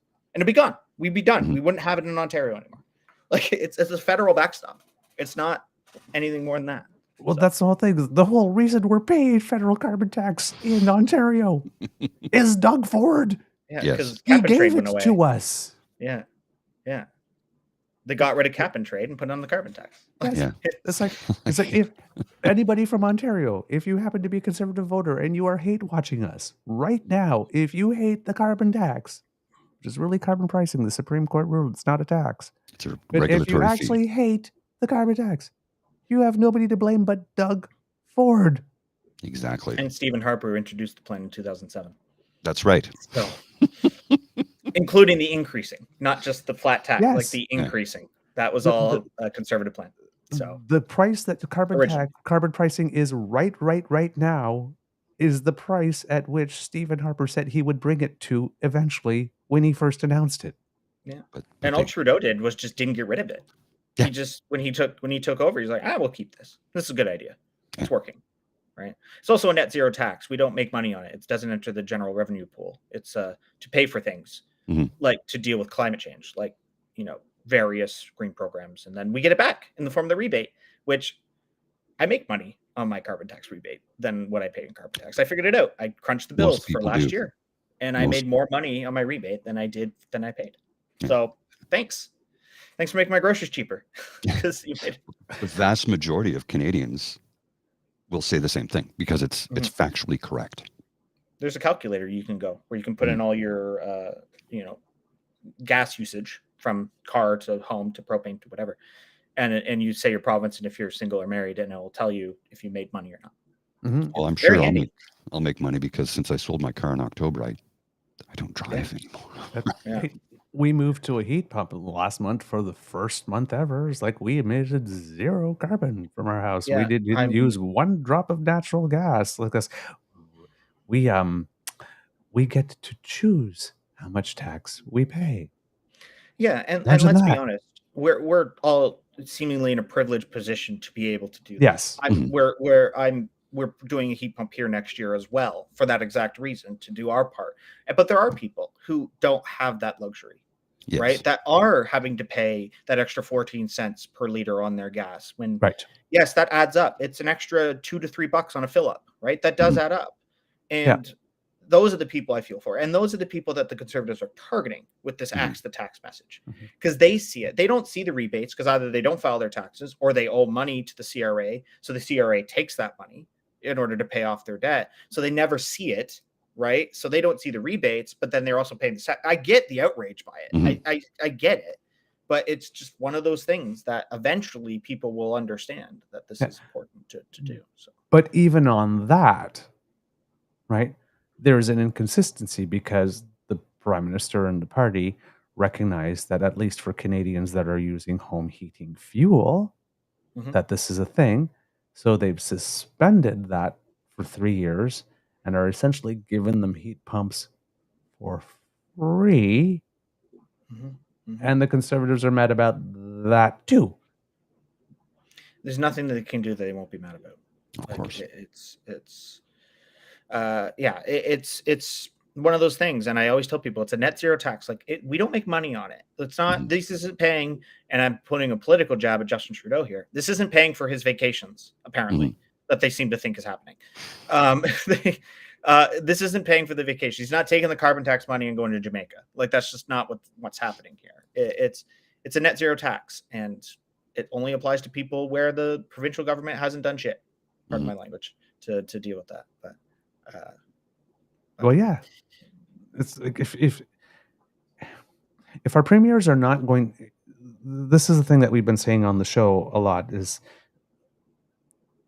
there's a dynamic in Canada where we have 13 provincial and territorial premiers, because territorial premiers are not so much participating in this. It really is our provincial premiers. Well, they can't. They're just they're not a but province. But it's 10 against 1. Right now, we have 7 of them who are Conservative. Probably 6 out of the 7 who are doing a shit job. That's Edward Island excluded. Right? Yeah. And they are literally pointing the finger at the federal government. Everything that is going wrong in your life, everything that is going wrong in our province is Trudeau's fault. And they're getting the help of Poilievre. But healthcare, if you're not happy with it, that's a premier's responsibility. If you are paying if you're paying the federal backstop on the carbon tax, that's because your premier was too lazy to get off their damn ass to do the bare minimum to make sure you don't pay it. Stroke of a pen, tomorrow, gone. It's that simple to get rid of it. Right. And that's, continue, please. Housing. It's because Sheila Kopp said on Power and Politics the other day, because for the last 20 years, and then some, premiers have just stopped funding it, especially affordable housing. That started in federally. It started way back in the days of Mulroney. Yes. And as Sean Fraser, we showed a clip yesterday, admitted the Liberals didn't do their job either back in the days of Chrétien and Martin. Yes. And then Harper came in and then gutted everything else that was unaffordable. Like some of these programs, he gutted 100%, some of them 93%, 90 to 95%, but just cut them. Yes. And then said, hey, I'm pumping another $7.8 billion or something like that into housing, and then directed 281% of more of that towards people that were middle and high income than the people who couldn't afford. Like, it's no wonder we're in this mess. It didn't happen overnight. It was 20 years of neglect. But once again, it is the premiers who did not do the funding. So it's like all these things that people are angry about, really angry. I can't find a house. This, university education is going up because you haven't funded universities, and then you decided to rely on people who are from out of country to fund it. Yeah. And now there's a cap, and now all of a sudden, oh my God, the bottom fell out because we're going to cap things by 1/3. Where's the money going to come from? Well, maybe you should have been funding it all along. In Quebec, the thing that did Jean Charest in, this is when the students started protesting because he said, oh, you know what? We decided that we weren't going to raise tuition for the last 12 years because we thought that was the way to get our votes. And there's no province in Canada where the students are more organized and vocal than in Quebec. So, yeah, you know what? We're going to do that all in one shot. We're going to do all the 10 years that we didn't do. We're going to do it all right now. Yes. And then he tried to take on the kids, and then he tried to make their protests illegal, which really like this. And do that. Where is he today? Yeah. Yeah, that was a wild time. So, but these are all premier things. Yeah, my institution that I went to in Kingston, Queens, is apparently broke, which is news to me because I gave them a stupid amount of money for my education. But and now they're talking about joining classes with McGill, their arch rival down the highway. It's like, what are you doing? I would be devastated if I put all my passion into this institution and then you partner with our rival institution and I would have to do online classes from Montreal, right? Like, that's not what I'm paying for. But they're broke, and I don't get it. Like, I went to school a long time ago, so it was a different time, but it was like they put all these, and I talked to international students then too, and they would pay triple the amount that I was paying for tuition and all that stuff, which makes sense because they don't. Taxes help pay for tuition and blah, blah, blah, blah. Like there's an argument for it, but yeah, like you said, the bottom fell out when they capped it, and all these universities that are in abandoned malls in whatever city or town you live in are freaking out because that's their only funding source is these students coming from wherever in the world. So Kingston's where I'm located right now, and it's just it's that's where I'm from. That area. Love it here. It's astonishing to me though that Queens would say they're broke because Queens has traditionally been one of the richest universities in the country. So much so that they insure themselves. Yeah, and they have their own. You would know this living in K-Town. They have basically their own district that the police and everybody just don't touch. That's right. The hospital university district down there is like Kingston Police is still the jurisdiction of that, but they kind of let campus security take care of most issues there and only step in when there's a serious issue that they need to step in. Like Kingston's pretty autonomous and they need Queens, and Kingston absolutely needs Queens to succeed. So I'm nervous because it's like, is my university broke? Like, is that what's going on here, or is there something more to this that we're not? There's got to be something more to it because trust me when I say this, I have done a lot of work at Queens over the last few years. Not in the last two, but prior to that, I was back and forth to Kingston on a weekly basis, doing work at Queen's University, doing rewiring buildings, putting in fiber networks, putting in LED video walls, putting in new camera conferencing equipment. They've got money. So this is now admittedly that's 2+ years ago, but did they burn through all that cash in 2+ years? I doubt that. I haven't been home in years, so I don't know really what's going on, but seeing people go in, my younger cousins are all in the institution right now going through school, and they're paying a lot more money than I paid for tuition. So they're definitely still collecting, but I don't know. I mean, it makes sense as Ellen's there saying that they did. It has gone down, and I know their course load has decreased a lot. Their what is it? Their health sciences wing. They got rid of a bunch of corners of that. Yeah. It's just, it strikes me as, it's like, I guess it's a shock to my system is what it is. Well, it's not like we haven't had a university already sort of go bankrupt in Ontario, right? Mm-hmm. Laurentian had a huge problem in Sudbury. Yeah. And that's a smaller institution too. That's good school though, with a great reputation. But I know a lot of people who went there. They cut stuff like their midwifery program and their Indigenous social service was the only one, like vital, really, really important programs, groundbreaking programs.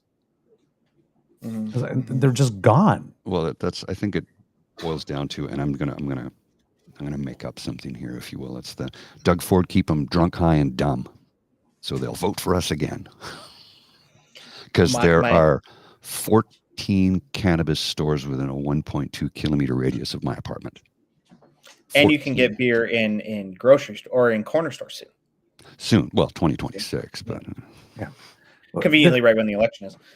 Yeah, I'm noticing. Yeah, I'm noticing this trend because we're talking about premiers being the problem. That there seems to be this whole pronouns thing and straws and beer in stores. Straws. Beer in stores and all that kind of stuff. And it's sort of like, I mean, I saw the picture. Like she's got this straw down here, like this, all the way down like this, and she's literally has a Canada, literally sucking Canada dry. Literally sucking Canada dry. Okay, make that comparison. The image that she's putting up, I'll try to find it and put it up there. But it seems like they are making a big deal of patting themselves on the back for controlling that tiny, tiny, tiny little things they can, like bringing back straws and bringing you beer, because they literally have no answers on the big stuff like rent and healthcare and tuition. But Toronto's there's a bait and switch here. Yeah. It's all passion projects that look good, right? And there's that famous video that came out of Hamilton of the individual when they said, "Oh, maybe we should lower consumption to less than 2 beers a day," and he had a conniption because he's like, "Nobody can drink 2 beers a day," and the Conservatives loved that, right? Because it was easy to farm off of that. It's like the highway in Toronto that benefits nobody. That Highway 413 doesn't benefit anybody who lives in GTA. Because it doesn't go around. It stops at the 400. So cool, you're bypassing Toronto traffic until you get to the 400 and you still have the rest of Toronto traffic. So it's a joke, and it only benefits, even if you talk to people in Brampton, which it's benefiting the most, people don't want it. It's like, and it's these tiny little things like the highway, the straws. Like, I hate paper straws. I hate them with a passion, but I understand why they exist. So I put up with them because that's what we do in life. But it's just it's these passion projects. Like, I don't care that I can get a beer in a corner store in 2026. I don't care. Give me better healthcare, please. My emergency room was closed last month because of lack of staffing. That's bad. Here we go. Right. There she is, literally sucking Canada dry. Is that the caption, or is that just what's implied? That's what we're implying. Yes. But come on, man. Yeah. Come on. Literally. If it says, "Hey, let's make it Canada dry so it looks like I'm promoting a Canadian product." It's like, you do realize you just showed hey, my EA, go find the big ass, longest straw I can find so I don't have to bend. They did that thing we did as kids where you tie them all together. You put them all together, right? Yeah. So so either they went and tried to find this huge novelty straw. So let's pay extra to find this huge novelty straw rather than using a regular one. Or, hey, we only need one really for this photo shoot, but hey, let's buy 5 or 6 or 7 just because we can be dicks about this, like this. And then, hey, let's take a can of Canada Dry. It was there's no, but either they did that on purpose to send that, or somebody in their comms department said, wait a minute, do you realize that this might be, no, we're going ahead with this? Okay. This. And I'm sitting there for a mini fridge and just grab the first thing. And then I'm sitting there and I'm going, you do realize that you can just lift the can to your mouth, right? and That's a not normal need a person straw does. at Yeah. all. Yeah. Like this. And I'm not like, and then I mentioned that point. Oh yeah, so all the people who are disabled, I guess, that need a straw, they can't, like, not saying The fucking straw man. we do have alternatives. Yeah, literally straw man. We do have Yeah. alternatives like this, but for the overwhelming majority of us, you do realize that we could just like lift the can. Yeah. Yeah. And Right? I typically do. But sometimes they give me a straw at a restaurant, and I'm like, okay, I'll use a straw because it may be a little bit more polite, a little bit more courteous, a little bit whatever. Who cares? It's just not that big of a deal. Like, there's straws. Just there's bigger things in life and in our provinces, respectively, that we need to deal with. Elaine's Not comment straws. Elaine's comment here is accurate because I remember paper straws when I was a kid in the 70s. I remember them. And all of a sudden, we can't have plastic straws anymore. Now, that being said, there are individuals who need like a bendy straw, right? Well, they have silicone and they have stainless steel and apparently glass I'm just learning about, which benefit those individuals who maybe are in a mobility device of some type or have limited dexterity, which they need a bendy straw. Well, they have, like I said, silicone and stainless steel, and I see those everywhere now. Yeah. So, Dollar store has the whole aisle of that. Yeah, I exactly. even have silicone straws.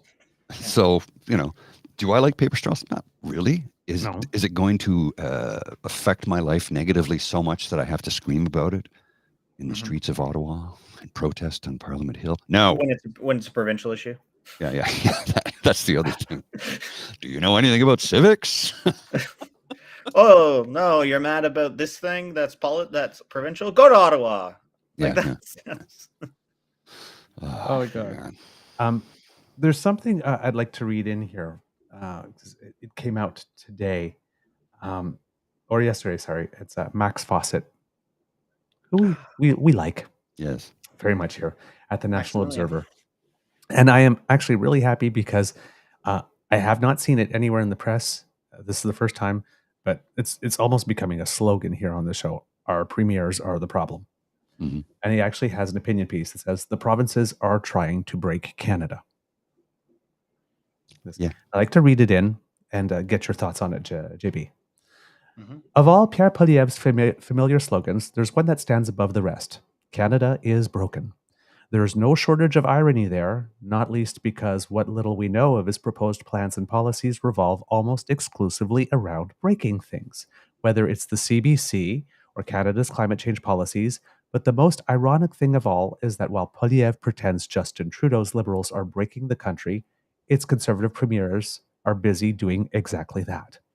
Take the federal government's childcare agreement, one that provinces like Ontario and Alberta seemed determined to undermine with deliberate mismanagement of the money they've been given. While Ottawa will send $3.8 billion to the Alberta government over 5 years to support its childcare ambitions, the provincial government hasn't put a single additional dollar of its own. That's not all. According to Crystal Churchill, the chair of the Association of Alberta Childcare Entrepreneurs, the Alberta government is effectively asking childcare providers to lend it money every month. Quote, asking operators to carry 85% of the revenue and wait 40 to 45 days to get it back is putting them in the position where they can't pay rent on February 1st, she told. They're basically asking for the actual daycare centers to float the province here. She told CBC's Matt Galloway, if you wanted to deliberately undermine the federal government's goals, this would be a pretty good way to do it. But while this might be the most galling example of a provincial government trying to break some key aspects of our country, it's hardly the only one. There's also healthcare, where the Ford government has been consistently underfunding Ontario's system, which appears to be even more precariously perched on the brink of total collapse. That might suit the Ford government just fine, but given its obvious interest in bringing more private sector activity into the system. But other Conservative governments across the country, from Alberta to Saskatchewan to the Maritimes, appearing to be following similar playbooks. On housing, the provinces, outside of British Columbia, keep adding fuel to the fire the federal government is desperately trying to extinguish. In 2023, Ontario saw 85,770 housing starts, a 7% decrease from the previous year, and just 78% of its stated goal of 110,000 new homes.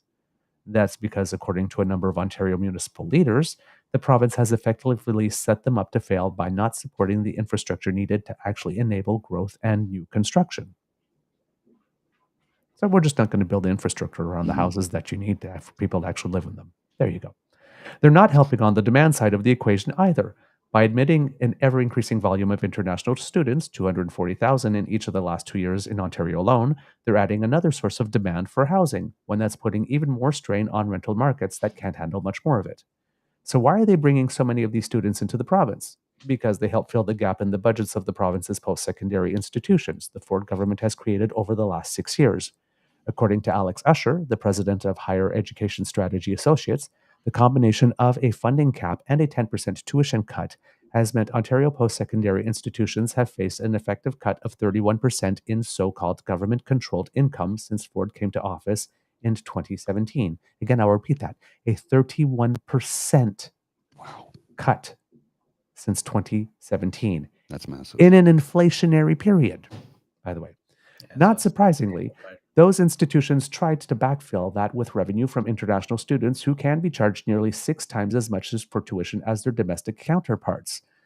And of course, that means the number of spaces available for Canadians who would want to go to those institutions also get reduced. So you could be graduating with high grades and still not get in because, well, sorry, we need to give the spot to an international student because they'll pay 6 times more to keep this damn place running than you will. According to the 2022 Auditor General's report in Ontario, international students made up 17% of enrollment and 45% of tuition in 2021, numbers that are certainly higher today.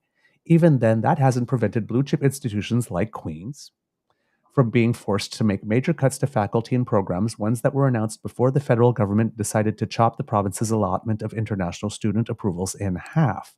Those cuts, in other words, could be about to get a whole lot bigger. And then, of course, there's the there's the ongoing effort by prairie premiers to filibuster any federal policy on climate change and their willingness to openly defy the law in order to do it. Perhaps they learned from Quebec here, which has openly flouted federal authority on a number of occasions with almost no pushback from anyone at that level of government opposition. Whether it's Alberta's Sovereignty Act, Scott Moe's attempt to refuse to collect the federal carbon tax on natural gas heating, or Quebec's preemptive use of the notwithstanding clause on its draconian language legislation, there is a growing willingness on the part of conservative provincial governments to test the strength of our national fabric and maybe even tear it. This should be an obvious place for the Trudeau Liberals to mount some sort of counterattack. Liberal governments have done well in the past when they go to bat for Canada. Underscoring the role that conservative provincial governments are playing in trying to break the country could help them use Poilievre's own narrative against him. By framing the next election as a choice between those who want to keep building our country and those who are trying to break it, the Liberals might just be able to get out from under their own baggage.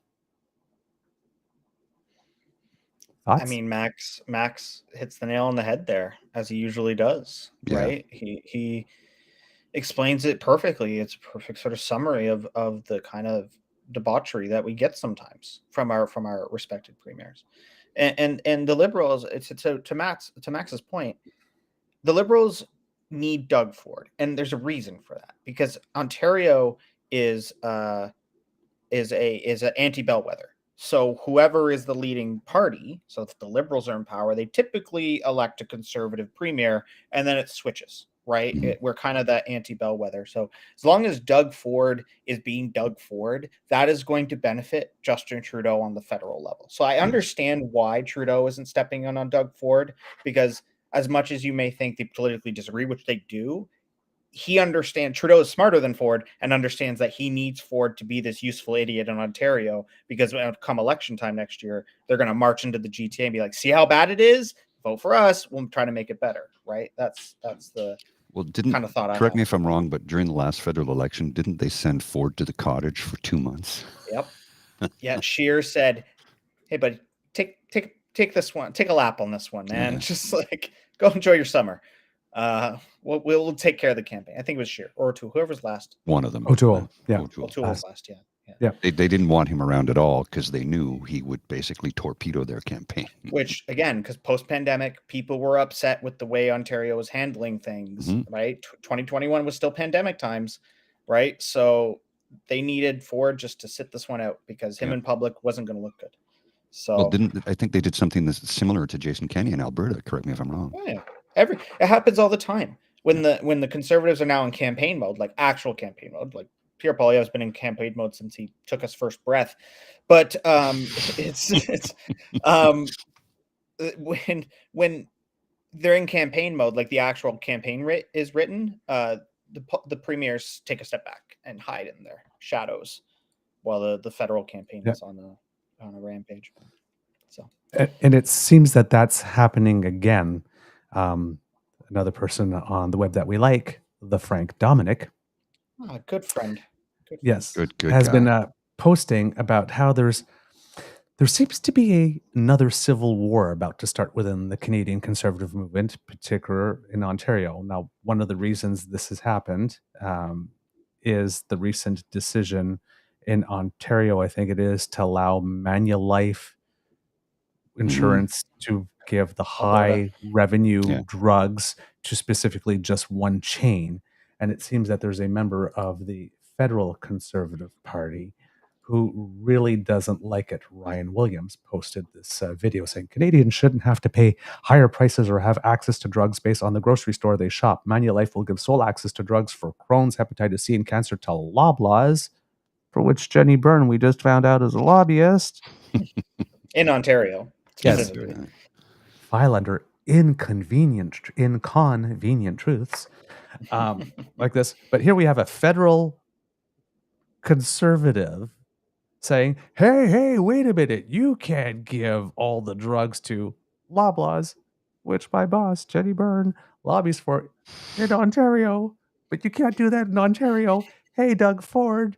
And it's like, oh, but isn't that a provincial matter? And aren't you conservatives? And well, and as that is going on, Frank Dominic points this out to us, Mr. Grizzly.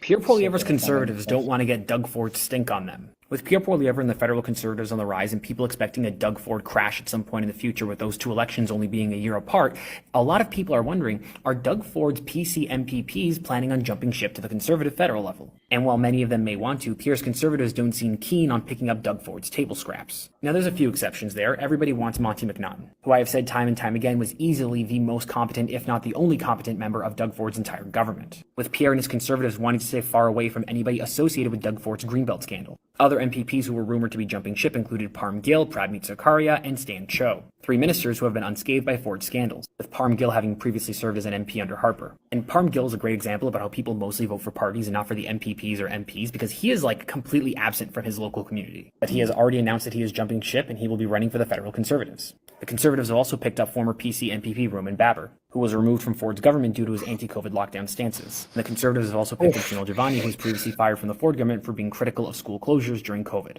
And honestly, I don't blame Pierre and the federal Conservatives for not wanting to be associated with Doug Ford and his brand of conservatism. I mean, mind you, I wouldn't want to be associated with either types of these Conservatives, but regardless. What do you guys think about the rift between the federal and provincial Conservatives in Ontario? Leave your thoughts in the comments down below. JB? Love Frank. He was one of the first people who messaged me when I started TikTok, being like, when I followed him back, he's like, oh, so cool, thanks to following. Now he's got more followers than me, which is, so he's doing stuff way better than I am. So kudos to Frank for his insight. But it's kind of just overarching. It's the overarching problem with conservatism in this country. It doesn't know what to do. Parm Gill, knowing people in that region where Parm Gill represents, they don't like Parm, but yet Parm bounces back and forth between federal, provincial, because Parm just wants to stay in power, and they will stay where they are if it keeps giving them power over this.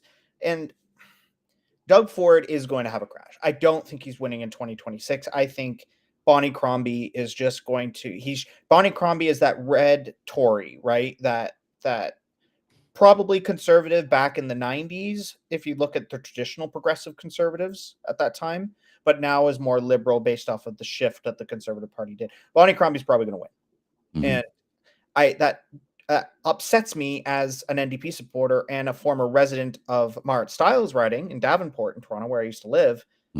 I helped Marit with her leadership campaign. I was helping her. So it pains me to say that, but Bonnie Crombie can resonate more with the 905. And unfortunately, to my friends in Ottawa, You can't win Ontario unless you win the 905. That's just the way it is. There's way more seats than you could ever get in something like Ottawa or Sudbury or London in that region. So you need it. And the federal Conservatives also need that too. And after Pierre's recent attack at Quebec, both at the mayors of both Quebec City and Montreal, but now also against Blanchette, who, while you might not be a Bloc Québécois supporter, you don't attack the French. The French are the French. You leave them be. So Pierre's not winning Quebec. We know that. We knew that a long time ago. He's not winning the female vote. No. So the only thing he has is the 905. That's what's going to win Pierre Poilievre an election in 2025, is the 905.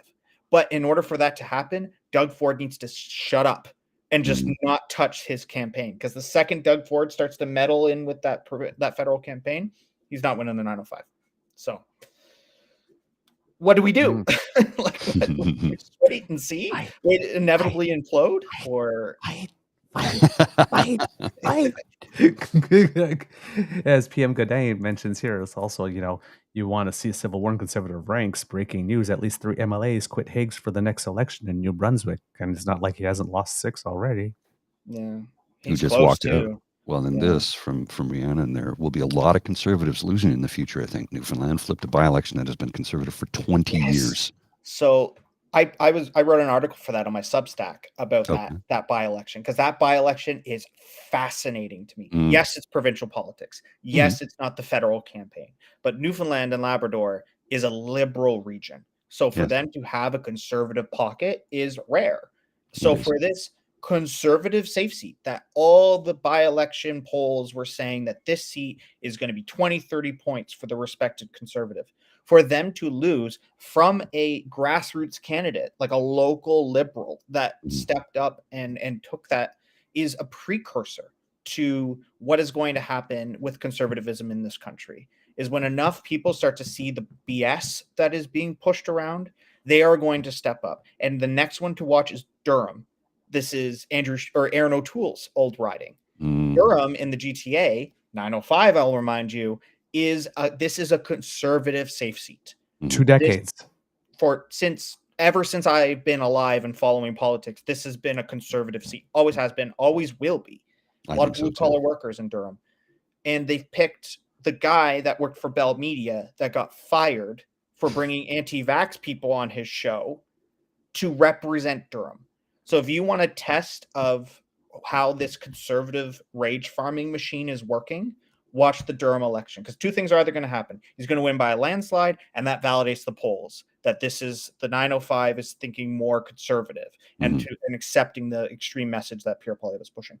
Or their margin is going to slip. It's still going to go conservative, but they're only going to win by like 5 points or like 4 points. And that should scare Pierre Poilievre, because in the ridings like Scarborough Centre, which is slated to go conservative, which is in Toronto, that you're not going to win that riding at that point. If the rest of the 905 is flipping and not buying into the message, you're not going to win these seats that you need to flip, like Scarborough Centre, like Markham, like Richmond Hill, like these liberal seats that they need to flip to win. So, and that by-election is March 4th, and there's still a year and a half before the federal election, and time is not Poilievre's friend. No. And if they can't win then, if they do win, but by a small margin, that the liberals need to watch that by-election, even if they lose it, and go and attack it when it fails for him. So, because a year and a half from now, Pierre Poilievre is not going to have the inflation argument. That's pretty much going to be wrestled. Yeah. Right. I mean, it's at 3. It vacillates between 3.1 and 3.4 right now, depending on whether or not you have a good month or a bad month. But the Bank of Canada range is in the 2%. So we're like pretty much there. If the Bank of Canada interest rate goes down 1% or 1.5% between now and the next election, that doesn't help Poilievre's case either. These are all things that could likely happen. Like these 2 horses that he's been beating to death, giving CPR to, and then beating them again, right, for the last 2 years, are not going to be there come election time. Yeah. Everybody goes like, the liberals need to call an election now. There's no liberal in their right mind that's going to call an election during inflation. And when they're polling down 15 points. Right. It's like, that's not going to happen. Suicide. And that by-election in Newfoundland, turnout for the by-election was almost the same as it was for the actual provincial election. And the Conservative candidate that was predicted, like right up to the end, to win that, like you go to 338 Canada, and still it says Conservative safe seat. Safe hold. Yeah. He Like, lost they thought it was by over 18%. Yeah, it's just, and by-elections are by-elections, right? They Yeah. don't have the same level of press and publication that a general gets, but they're amazing precursors. Mhm. And not only by-elections, but provincial elections, but also municipal elections, right? Toronto just elected Olivia Chow after years of Tory mayorship, a conservative. That's the ex-executive for Rogers. Yes. Not a progressive by any sense of the stretch. No. He elected Olivia Chow, the progressive, Jack Layton's widow, to be the mayor. Talk right? about taking Like, a left turn, pardon the pun, but yeah. Like, But also, and what is she doing? She's offloading the DVP and the Gardiner back to the province, saving the city billions of dollars. She's doing a property tax increase that is unpopular among conservatives in Toronto, but is still lower than our York region and Peel region counterparts. So Toronto still pays lower property tax than everybody else does. And that's going to help pay for the millions of homes she needs to build just with those two initiatives. Like, it's crazy. I'm getting off topic, but my point is like that kind of stuff is going to sit with voters. So that 905 voter that now moved from Toronto to Vaughan to save money to get out of the city is now seeing that their Toronto friends are now saving more money and getting homes built. And then a federal campaign comes along and be like, we're going to axe the tax. Be like, okay, but that progressive just south of me just built a bunch of homes. So like, what are you doing? Right? Like, so. And the thing I find interesting about the Newfoundland by-election is that the Newfoundland and Labrador is the only province that has a liberal provincial government, and usually in a by-election, it flips. It's an expression of frustration with the government, like as if a seat's going to flip. This one seat was slated to go conservative, and it went in favor of the actual current government. Yeah, that was not a sign on the wall, right? We didn't see that coming. The polls predicted the opposite. Yeah, and that's what I love about by-elections, because they can happen at any time in any region, and it's so unexpected. It's not like the States that if you're doing a special election, it has to be on November 3rd or 5th every year, right? They don't wait. Like it's which is fine, and it works for campaigning, so you know when it's campaign season. But I get the reasoning behind it. But that's what I love. It could be like the middle of August, and a by-election will get called because some MP or MPP resigned, so they need to fill the seat. Right. And the government, and this is a federal control, and obviously the premiers in the respective province at the provincial level gets to control when those by-elections are. So it can be used as a tool to see. And that Durham election was 100% called by Trudeau for that date to get a precursor, an actual election about how conservatives are doing in a very critical region of this country for votes. It was strategic. Trudeau did that strategically. Oh, yeah. So. Yeah, because you have a 6-month window, I think, to call one when somebody. Yeah, and you could do it whenever. You could do it immediately, or you could wait until it's politically more advantageous for you to call that by-election. So I guess, or like I said, to get data. Yeah. All right. Interesting comment here from Linda M. If John Tory hadn't tanked Toronto's financials, she wouldn't have needed to do that big tax increase. And every mayor of Toronto has been reluctant to raise property taxes for 20 years? 2006, I think, was the last big one. Okay, so 18 years? Yeah. And that was the last big one, but yeah. The city, as we all know, is broke and has been for a long time. Yeah. Well, offloading the Gardiner and the DVP, best thing they could have done. Yeah. That should have been an Ontario jurisdiction in the first place. And Toronto bought it off of Ontario when they were broke, because they were just doing a favor to the Ontario government, and we gave it back. We're like, we're done with this. It's crumbling. We can't pay for it. And our city is broke. And the police want more money, which they didn't get, which I love that about Olivia Chow, was the police asked for all this more money, and Olivia Chow just didn't give it to them. She's like, nah, I'm going to build houses instead. Call me next year when we do our budget next year. It's like, perfect. Like, that's what you do. Right. So, yeah. And of course, the police union's freaking out. But And I have a lot of friends and family members that are some are active officers in RCMP, some are retired OPP, some are city police officers, and you know, I don't subscribe to the ACAB, right? ACAB, all cops are bastards. I don't subscribe to that. I never have. I never will. There are, just like any other profession, politics, business, policing, there are assholes in every profession. And the assholes, like any squeaky wheel, is the one that often gets the spotlight, not the grease in this case. So you got a couple of bad cops in an organization somewhere in a municipality or a city or provincially or even federally in the RCMP. And all of a sudden, all cops are bastards? Come on.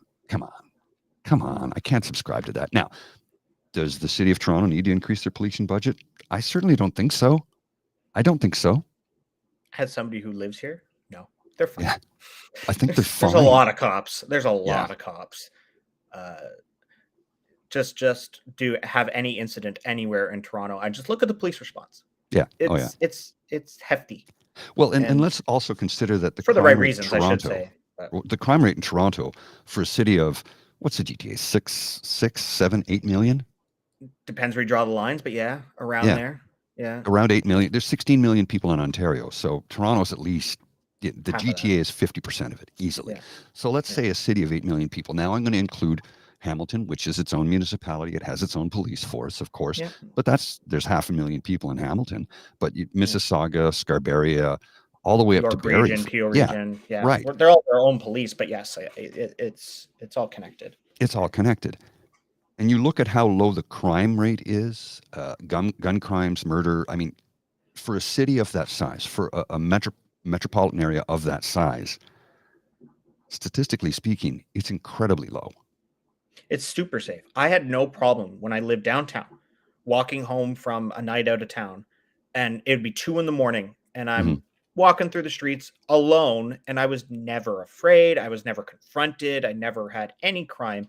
And this is the funny thing is I've witnessed violence. I was the chief witness for a murder case in Toronto many years ago because I was walking my dog and I watched somebody get shot right in front of me. I was the only one who saw it.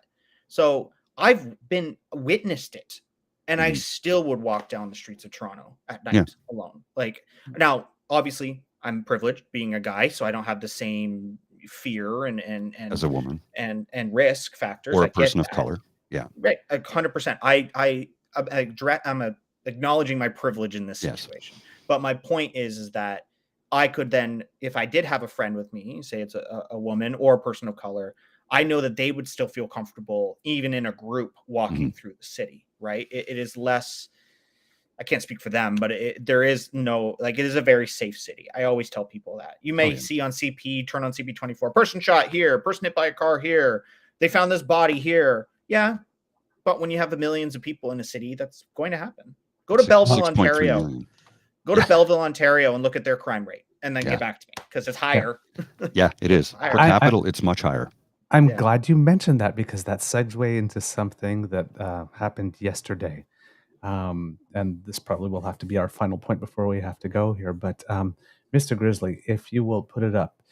Yesterday in Toronto, I think there was a 48-year-old man who had a syringe attack, basically on someone.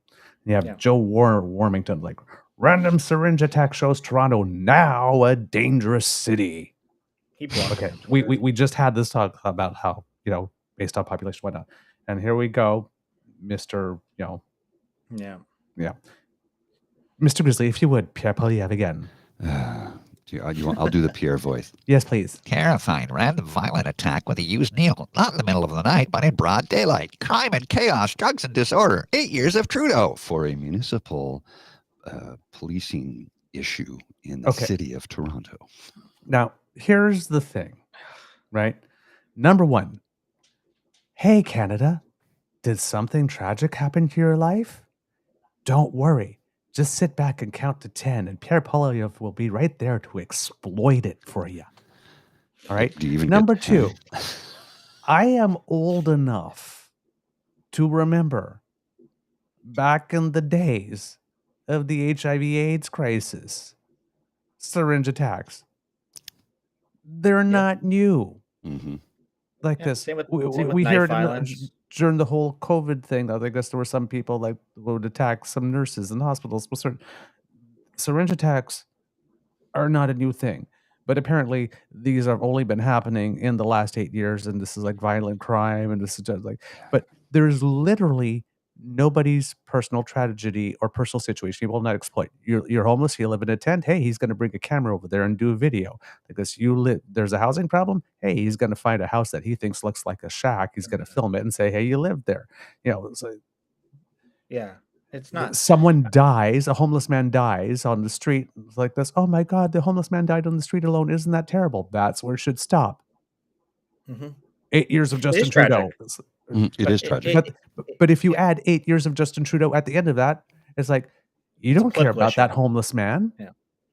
Like you've just shown you did not care. Like it's like, gee, he died with nobody to pay his last respects like this. And if you just stopped it there, that becomes about it's about the homeless man and the homeless situation.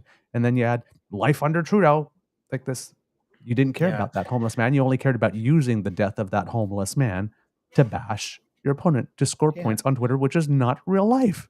Well, it was like a couple months ago. It was about a year ago, actually. Now there was a video that was surfacing of a teenager on a Toronto City bus, TTC bus, lit a big firework off on the bus, crowded bus, rush hour bus, and everybody had to get off the bus. Mm-hmm. And that kid got charged and I'm assuming is having his day in court or had his day in court under the Youth Criminal Justice Act. He's going through the system to address that crime that he did.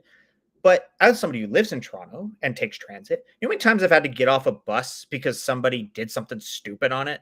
Or how many times like I've been on a subway train and they're like, hey, due to an issue at the station in front of us, we have to end the service here. It happens all the time. Go onto Twitter and go to the TTC service alerts right now and look at it. And you'll see route whatever holding here due to a security issue. Happens all the damn time. And it happened before Trudeau was prime minister, because that's what happens in urban settings. Is when you pack a bunch of people into a space, there's going to be crime from time to time. But in the end, especially people suffering from poverty.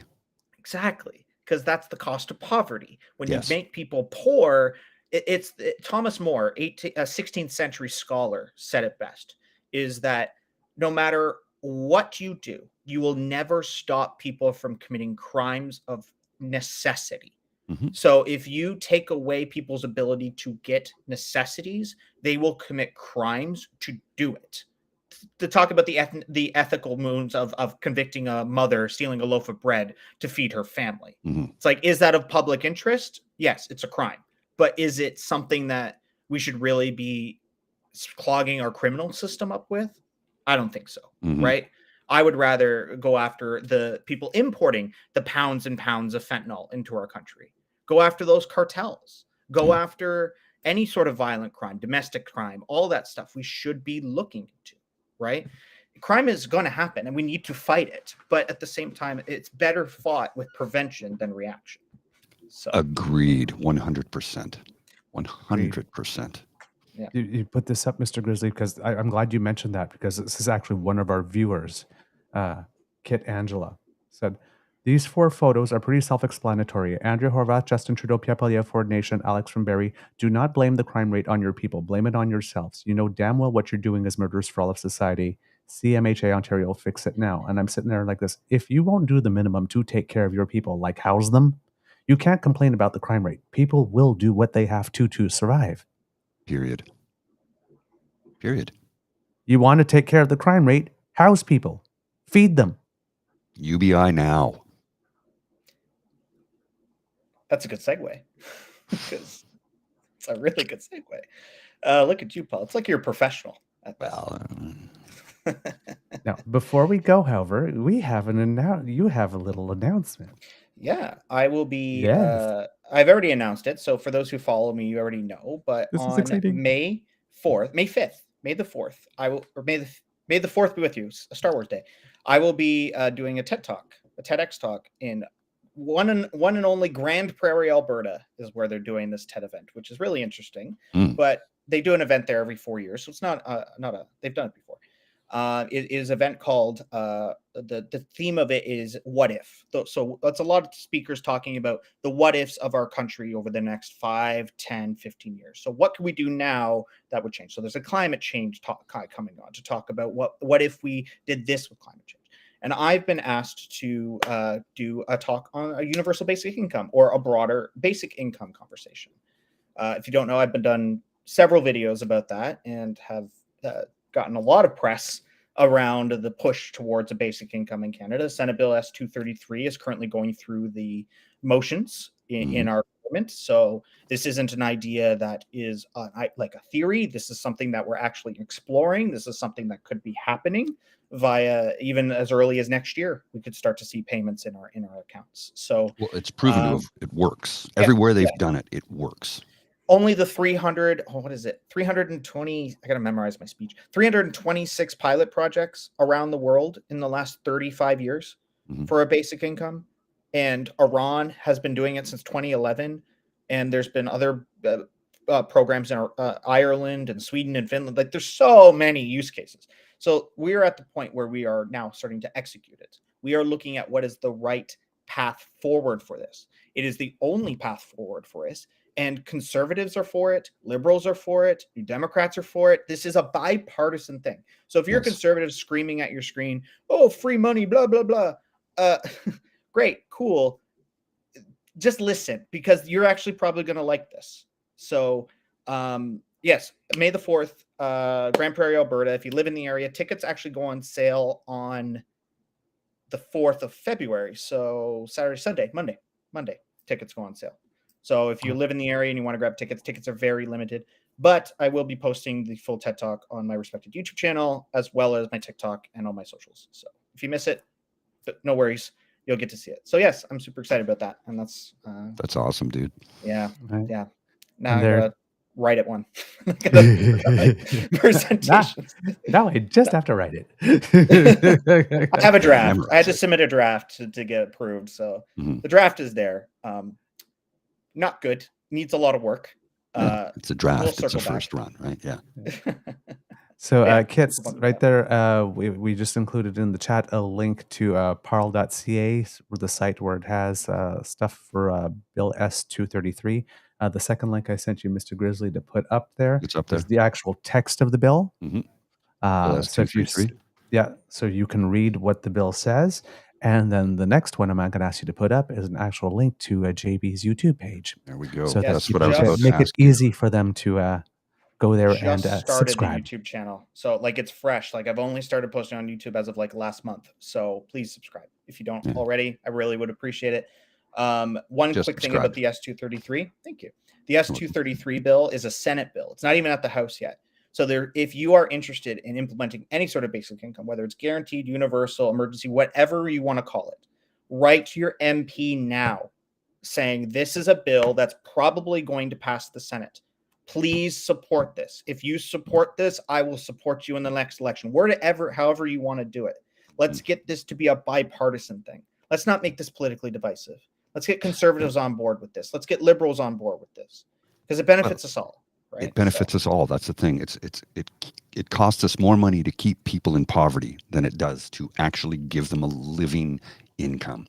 Yep. And as we have said on this show many times, and I'm a huge proponent of UBI because of the fact that the robots are coming to take your job. I'm not making that up. It's not panic speak. It's real between AI and advanced robotics. And have you seen the new Tesla bot? Yeah. Neuralink is also a thing that's coming. Like this is that's happening that's in a our whole other lifetime. episode. At that Yeah, point, oh yeah. talk But I about mean, that. this is happening in real time in our lifetime. A friend of mine who is a programmer said, in 5 years, my job won't exist. And he's Journalists been are writing losing their code for jobs. 20 years. He says, in 5 years, it won't exist. I was a translator. Sports Illustrated just laid off like 70% of their journalists and are using AI to write their story.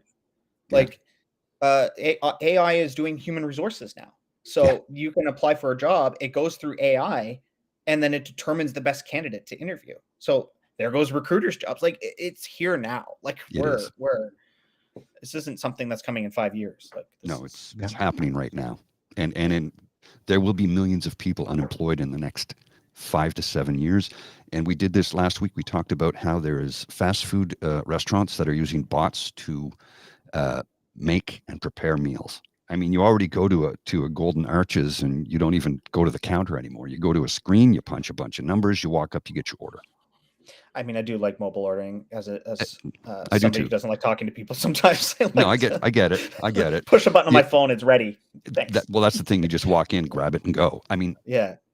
And I use these things too. Yeah. But it means we need a UBI because as jobs disappear, and they are disappearing. Mm-hmm. Like you said, 70% of the staff at writers at Sports Illustrated, a magazine that has been famously profitable. Yeah, they're not hurting. No, they're not hurting. But their shareholders want to squeeze another $1 or $2 out, so we'll just fire the staff and we'll have computers write it. Leanne is saying something in the chat I just want to address real quickly. There is, if you go to ubiworks.ca, there is a button you can press where you put your postal code in. At least they used to have it. If not, they still have the template on their website where you can copy and paste that, put in your details, and send that off to your MP. There is a template that they have. That was originally for sending to senators, but since it's now going through the Senate, then we got to shift towards MPs for it. And this is, and to be very clear, this is a framework bill. This isn't the actual basic income bill. This is just the bill to set up the building blocks of building this thing that is a basic income. So we're still a ways out from it being a thing. So. Yep. And Senator Kim Pate is the one sponsoring it. So, Kits, we will write her and see if we can try to get her on the show. I would love that. Yeah, that would be awesome. All right. Be awesome for you guys. JB, thank you so much for joining us. Brother. I'm going back to bed. This is way too early for me. It's like, I'm just going to put that out there. I'm going right back to bed. So, all right. Yeah. Have a good sweet sleep. dreams of beavers and grizzlies. Appreciate you. Thanks for having me on. Appreciate it. Take care. Okay. Thank you. All right, Kits and Kubs. We have to go. So that's the end of this episode of the Daily Beaver Morning Show. We hope that you love listening to us because we love making this for you. And it was so nice to have a conversation that wasn't angry or a show that wasn't raging. I so needed this. What a light that guy is. I just really enjoyed it. We like, as we say, we like expertise and intelligence on this show. We like it just in general, but we like to have it on this show. JB is both a well-versed, knowledgeable individual, a critical thinker, and can bring the facts every single time. Yep. We like informed people. Yes. Who use logic and reason and deductive reasoning and who know how to use words and not invent new meanings for words that I have the best have words. Existed for hundreds of years and, and all that kind of stuff. Just, and remember, don't vote for assholes or people who insult your intelligence. All right. If you would like to not miss an episode, you do not have to, thanks to the Ray Girl. Just scan that QR code that's under my chin, and that will bring you to our pod page, podpage.com/The True North Eager Beaver, lowercase letters with a hyphen between each one of those words. And when we have something fresh off the bandwidth, it comes directly to you. Also, while you are supporting JB's YouTube page, stop by ours as well if you haven't already, True North Eager Beaver Media, and lick, shore, and subscribe. Or like, share, and subscribe, whatever you want to do. We're good with it. Like this. It really helps us out. Thank you so very much. We're growing, and it's thanks to you. We love it, love it, love it, love it, love it. Thank you so much. Oh, Kitla Dam says the Supreme Court is supposed to issue its decision about Dougie's mandate letters today, I hope. And also, we haven't had a chance to mention it, but the foreign interference sort of body or inquiry and whatnot has started actually on Monday. So if you want to catch up on that kind of stuff, I haven't had a chance to look at any of it yet. Busy. Unfortunately, I don't know. I have no idea what's going on with it. If you would like to support us in other ways, please go to our coffee page. That's that squiggly by Mr. Grizzly's head here. If you go to there, you can make a donation to the Eager Beaver Lodge Emergency Hydration Fund. And I keep on saying I'm going to thank all the people that have donated soon, but we keep on having to close quickly or we talk too much. But we will do it. Hurry up. We will do it. We will do it. I got a meeting in 2 minutes and I got to pee. Okay, we will do it. But there you go. Coffee, ko-fi.com/eagerbeaver, lowercase letters, all in one word. And there you can help us out. Remember to tell your peeps and poops all about us. The other QR code is Mr. Grizzly's ASMR channel. Please go to there as well. And I have a show at 2 o'clock today. All right. And then Mr. Grizzly, please, if you have some words of wisdom. Stay informed, stay up to date. Keep your ear to the ground and pay attention to what's going on around you. Danielle Smith is trying to turn Alberta into the Handmaid's Tale, and she is doing it in real time. So if you have friends and family in Alberta, and I do, if they're not aware of what's going on, please let them know and have them write their MLAs, please, because she is going to take that province apart piece by piece, and she's doing it. Record speed, too.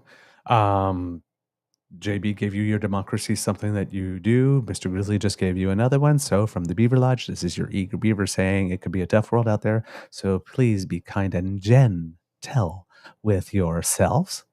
And Mr. Grizzly, roll the credits, please. You are listening to a True North Eager Beaver Media Incorporated podcast. The True North Eager Beaver podcasts are proudly brought to you by our founding sponsors, the Misfit Mysteries from Corvid Moon Publishing, your source for science fiction, fantasy, and cozy mysteries featuring a broad diversity of characters, CanadianTarot.com, your uniquely Canadian online eclectic tarot community, and the Peppermaster, hot pepper sauces made from farm-fresh ingredients to thrill your taste buds and expand your mind. We are grateful to the Crier Media Network for its support, Pete Jarvis for our artwork, and Paul Joseph Something for our opening and closing sequence music.